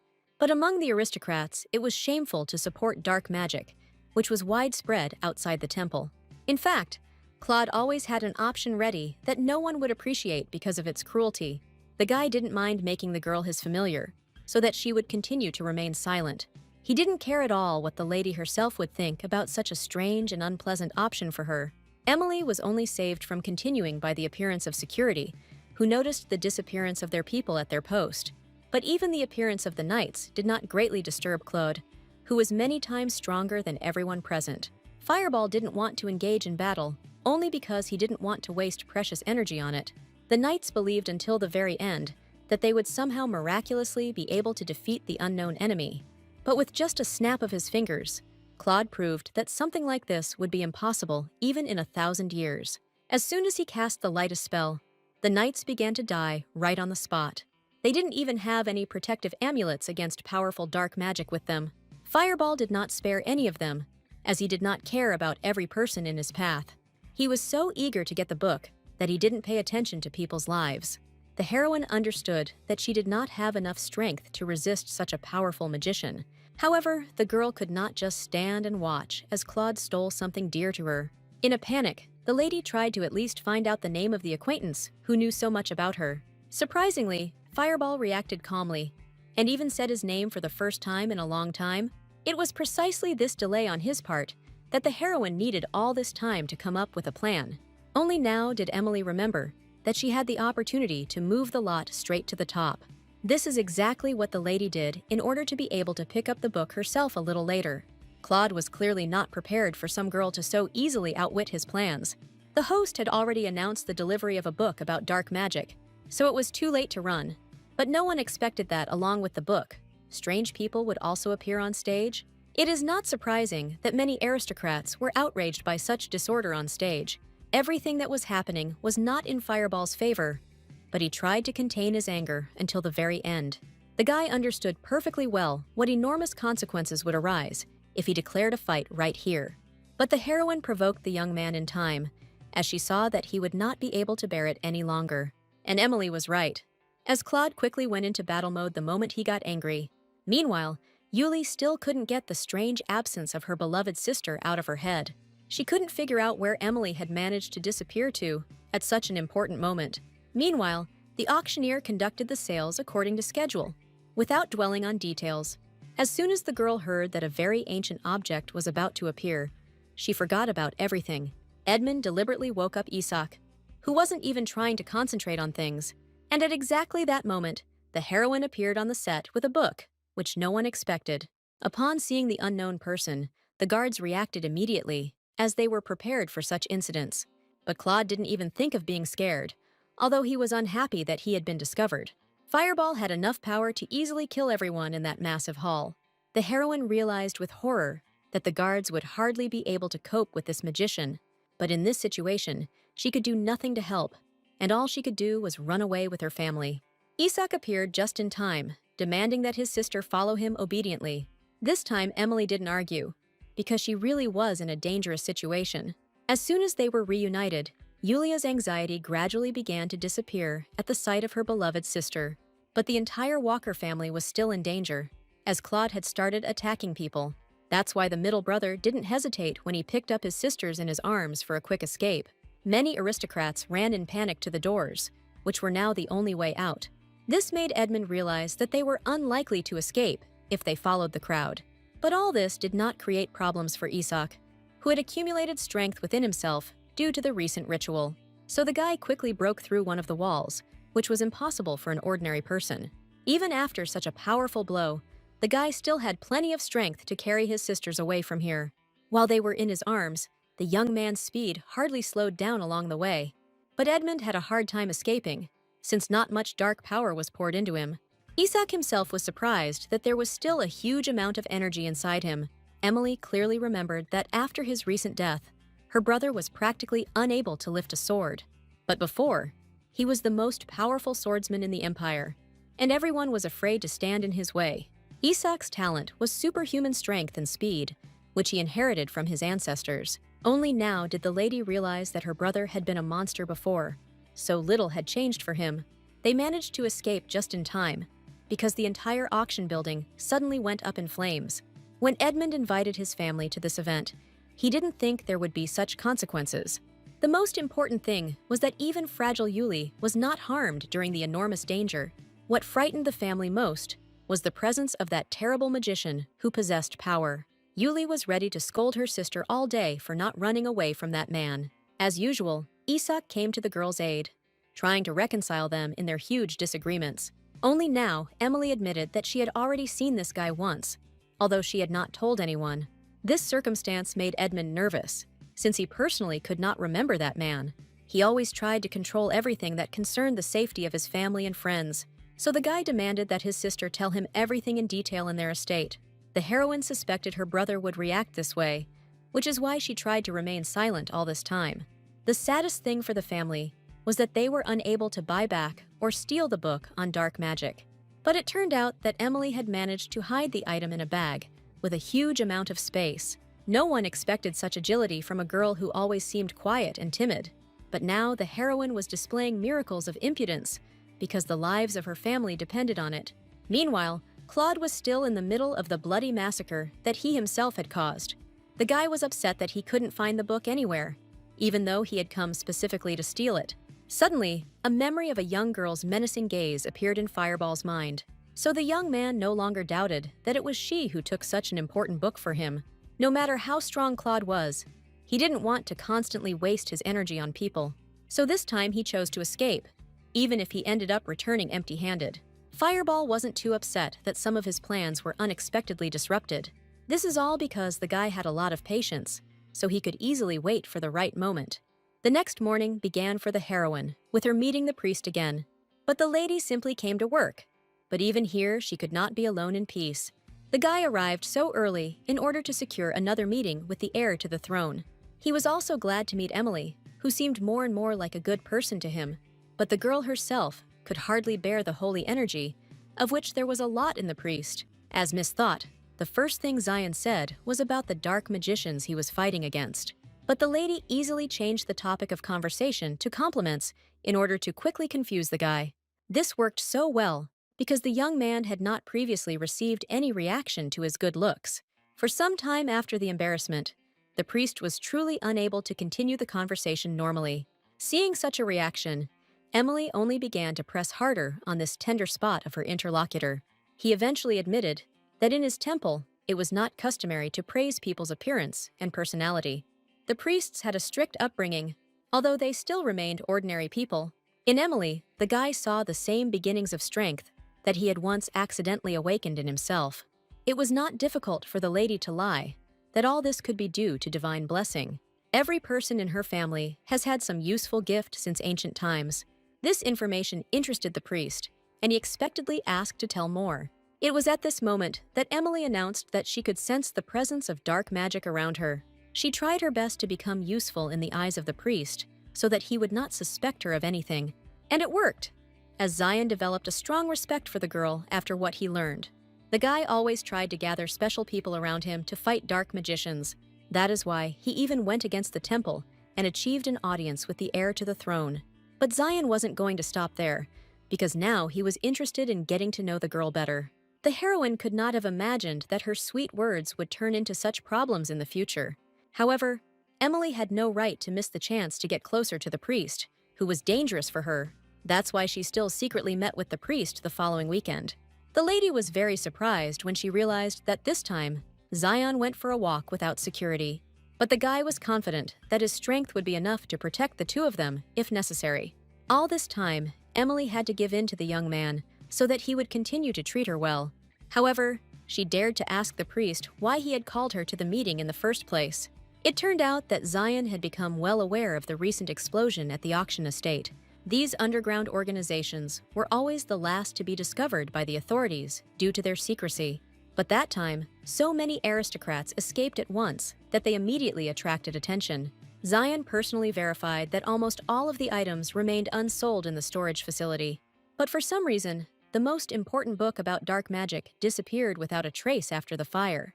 The heroine was frightened by the fact that the Knights of the Empire were already searching with all their might for any mention of the book. Zion was confident that the book had not burned, and was afraid that this knowledge would fall into the wrong hands. From Leo, Emily learned that the book merely contained information about powerful demons, so everything was not as bad as the priest imagined. But the lady could not calm him down. Of course, the lady had no right to refuse the priest's help, since they had already walked together.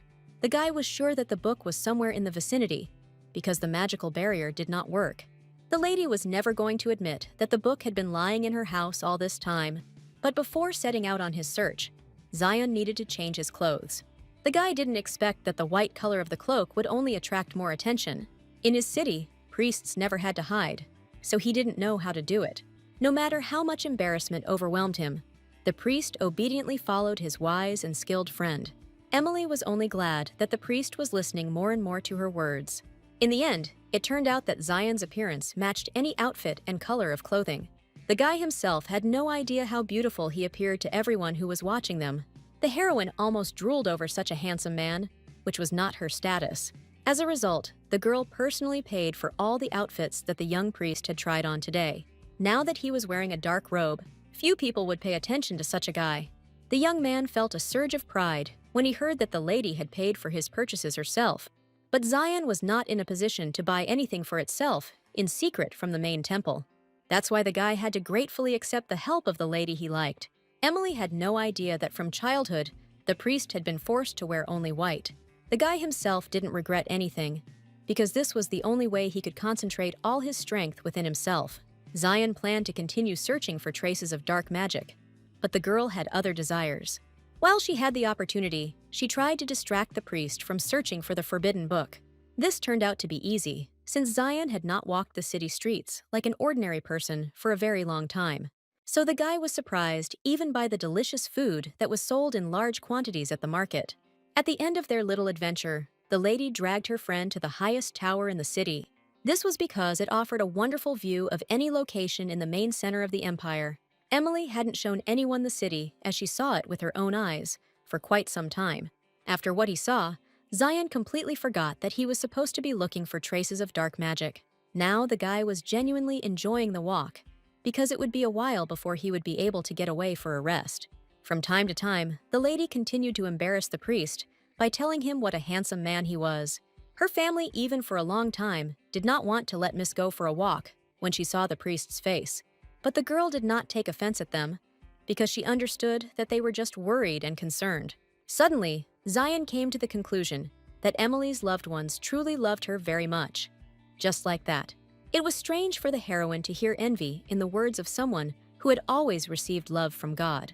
In the end, the priest was very grateful to the girl for showing him the beautiful city. To further appease the priest, the miss reported that she did not feel any dark magic during the walk. But Zion himself did not expect that their search would be completed so quickly within a day. He was very worried about Emily, because it wasn't only her family that was in great danger. The dark magicians, locked away on the island, needed to free the souls of certain people. Previously, the heroine had not heard that her family were descendants of one of those priests. Many years ago, 13 people sacrificed their lives to lock away the dark magicians, and Zion knew that the prisoners were now looking for everyone who was connected to those people by blood. This information turned out to be too frightening for the girl, who had hoped for a favorable outcome. Of course, the priest was ready to provide any protection to the descendant of the great priests. That's why any help from a lady who could sense dark power was so important to him. As soon as Emily let it slip that she had suspicions, Zion immediately became interested in it. It was time for the heroine to deal with Penelope, so she boldly pointed her out. Inside herself, the girl had no doubt that Swanson was a real dark magician. It turned out that Zion wanted to share this story with another person who was nearby. All this time, in fact, the priest did not walk without protection. Although it was not noticeable, the heroine was horrified by the fact that now the amount of holy power would become even greater. But she could hardly stand the feeling that constantly emanated from the powerful Zion. As soon as the priest called his assistant, this man immediately appeared nearby. What was unusual was that instead of an accompanying guy, Zion chose a girl for himself. But what surprised Emily most was that it was her old friend named Hazel Bisset. All this time, the lady believed that the girl simply visited her estate after returning. It turned out that the priestess had already been conducting an investigation at the request of Mr. Zion. Only the lady was dissatisfied with this circumstance, because her friend had not promised her anything. Hazel had been serving the high priest for several years now, and had never regretted her decision. Zion only invited Bisset because he believed that friendship would support young Emily. The priest tried to act with the best intentions, but only worsened the heroine's condition. However, she did not admit that she felt worse near the holy power. Instead, the girl told how she had recently received an invitation to a banquet. Of course, she didn't refuse Natalie's request, but she felt strange at that tea party. Hazel and Zion were interested in the words of the lady, who seemed to feel foggy in her head. Just in case, the heroine wrote it all off as something that might have just seemed that way to her at the time. But Bisset was absolutely sure that Penelope had died, even when they were studying together at the academy. Emily deliberately did not reveal this fact in order to cast suspicion on Swanson. According to the girl's plan, she will deal with the dark magician with the help of her holy friends. Although Miss felt sorry for using Hazel, she had no other choice now. A little later, Zion returned to the conversation about Penelope's actions being strange. His assistant had no doubt that Swanson should have been dead long ago. She was confused by the fact that Emily and Natalie didn't remember this, as if something had been done to their minds. All this time, the priest carefully watched the reactions of the unstable Hazel. His document stated that the girl could easily lose her temper at any moment. But now, Zion needed her protection, so he turned a blind eye to such dangers. The next morning, Hazel personally met her beloved friend to take her to the priest. The heroine did not expect that Bisset would observe all the formalities, despite their friendship. But the priestess was very eager to show how majestic she had become as a result of her service in the temple. The question of what had happened to their mutual friend Natalie still hung between them. Hazel admitted that she had gotten involved with Spencer, and she hadn't changed a bit since the academy. This calmed the priestess down a little, although they still had to sort out this situation together. Meanwhile, Bisset led Emily to the prayer room where Zion performed his ritual every morning. As soon as the heroine crossed the threshold of the room, she immediately felt the full power of the holy force. Nothing like this had any effect on Hazel herself, because she contained the same magic within herself. No matter how bad Emily felt at that moment, the sight that opened before her amazed her. So much warmth and light was concentrated in one room simply because of the priest's prayer. At such moments, Zion was not distracted by anyone, because he was faithful to God until the very end. Only when he finished the ritual did the guy notice his friends who had come to see him. The heroine immediately thanked the priest for restoring her memories, although she had not lost them. But the priest was sure that he really helped the girl who was under the influence of dark magic. That's why he was worried about whether the lady would be able to do everything to eliminate the dark magicians. It was clear from the heroine's face that she was not delighted, because the girl had no intention of killing herself. In fact, Zion no longer suspected Miss, but only wanted to get help from her. So Emily quickly realized that she had nothing to worry about, because she was protected. It turned out that the priest was finally convinced that Penelope was a powerful dark magician. But the lady didn't expect to be asked to act as bait to deal with Lady Swanson. For now, Zion had no other plan, but he could promise any protection to the girl and her family. From the very beginning, the heroine suspected that her help to the priest could lead to such consequences. She found herself a hostage in this situation, so she could not refuse Zion's request. According to the priest's plan, Hazel was to be the first to go on reconnaissance to the Swanson estate. Once it is confirmed that Penelope is a dark magician, Bisset will quickly deal with her. In that situation, the priest did not feel sorry for the people who could become Penelope's hostages, but the lady could not support her friend in this, because her acquaintances were also under the influence of the dark magician.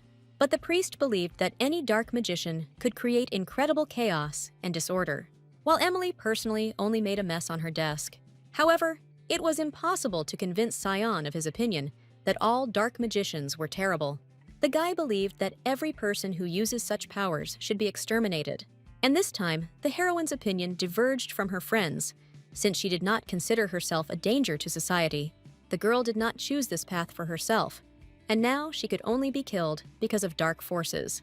Zion was so grateful to the lady for her help that a joyful smile never left his face, while the heroine was thinking that the dark magician would fight against dark magicians.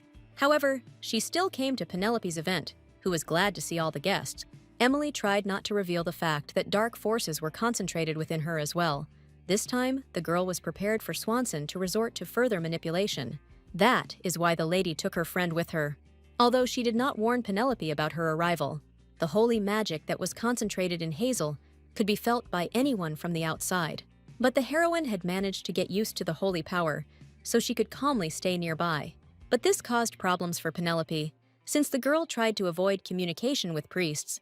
As soon as they shook hands in greeting, Emily felt a tension throughout her body. Swanson quickly distanced herself from the priest, because contact with her caused her pain. As soon as the girl ran away, Hazel and Emily exchanged glances, because they were sure of their suspicions. The heroine had to be the first to enter the main hall, the atmosphere of which frightened her to the point of horror. The most terrible thing was that none of the aristocrats paid attention to the oddities. Only Emily clearly felt that with every second she was getting worse from being here. But the girl had no right to turn around at the very beginning of the journey, because she needed to save her friends. She was so deep in thought that she didn't immediately notice the approach of the cheerful and sociable Natalie. Spencer had become so drunk within a few hours that she barely realized what she was saying. Only the heroine knew that this was one of Penelope's methods for clouding the mind. In this situation, the girl could not help her friend in any way, because she did not notice any danger.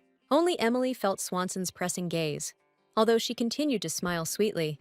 Now the lady especially regretted that she had not been more active in training with Leo. After all, now it was hard for her to even look in Penelope's direction, let alone talk about conversations. With all her might, the lady tried to refuse any offers from the dark magician, but Swanson pressed her energy, forcing the girl to drink the offered drink. So the heroine had no choice but to pretend that she didn't understand anything. Although, in fact, Emily remembered very well that exactly the same situation had happened at the tea party. Penelope never lost sight of anyone who aroused the slightest suspicion in her. For this reason, Miss pretended to obey Swanson, just so she would leave her alone.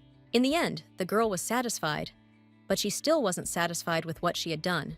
She had come up with a cunning plan in advance to test everyone present at the banquet. The lady had no right to make a mistake, because her wishes were about to come true soon. That's why she called the maids, who obediently distributed the tasteless onions to everyone around. Emily also had to accept this food, although the girl did not understand where it was all leading. At first glance, the onion was no different from others that people add to dishes. Penelope's intention became clear when she announced that instead of onions, everyone had delicious apples in their hands. Many people immediately began to admire the freshness and juiciness of the taste offered to them. Only a few of them said that they were not actually eating a ripe apple at all. Penelope had little conversation with such aristocrats because she forced them to drink. Once the liquid had its effect on the brain, people again considered the onion in their hands to be a tasty apple. Only now did the heroine realize that she was lucky because she had drunk too little of the drink. But now the girl faced a difficult question, whether or not to eat this tasteless onion. The lady could only hope that no one would notice her in the midst of the huge crowd. But all the girl's hopes were quickly dashed when she discovered that one of the servants was watching her. It was Herman, who always tried to do everything so that his beloved mistress would not get angry. The boy approached Emily in order to persuade her to eat the onion, as the others did. But as soon as the girl complimented him, the assistant immediately broke into a joyful smile. Herman constantly received only punishment from Penelope, which is why he was so susceptible to pleasant words. All this led to the fact that he almost began to consider the cute girl his friend. So Emily took the risk of confessing to Herman that she had a terrible allergy to apples. But these words did not deceive the guy, who also contained a bit of dark magic. He immediately realized that the lady was lying to him, but promised not to tell anyone about her words. Only now did the heroine realize that there were two powerful dark magicians in this room at once.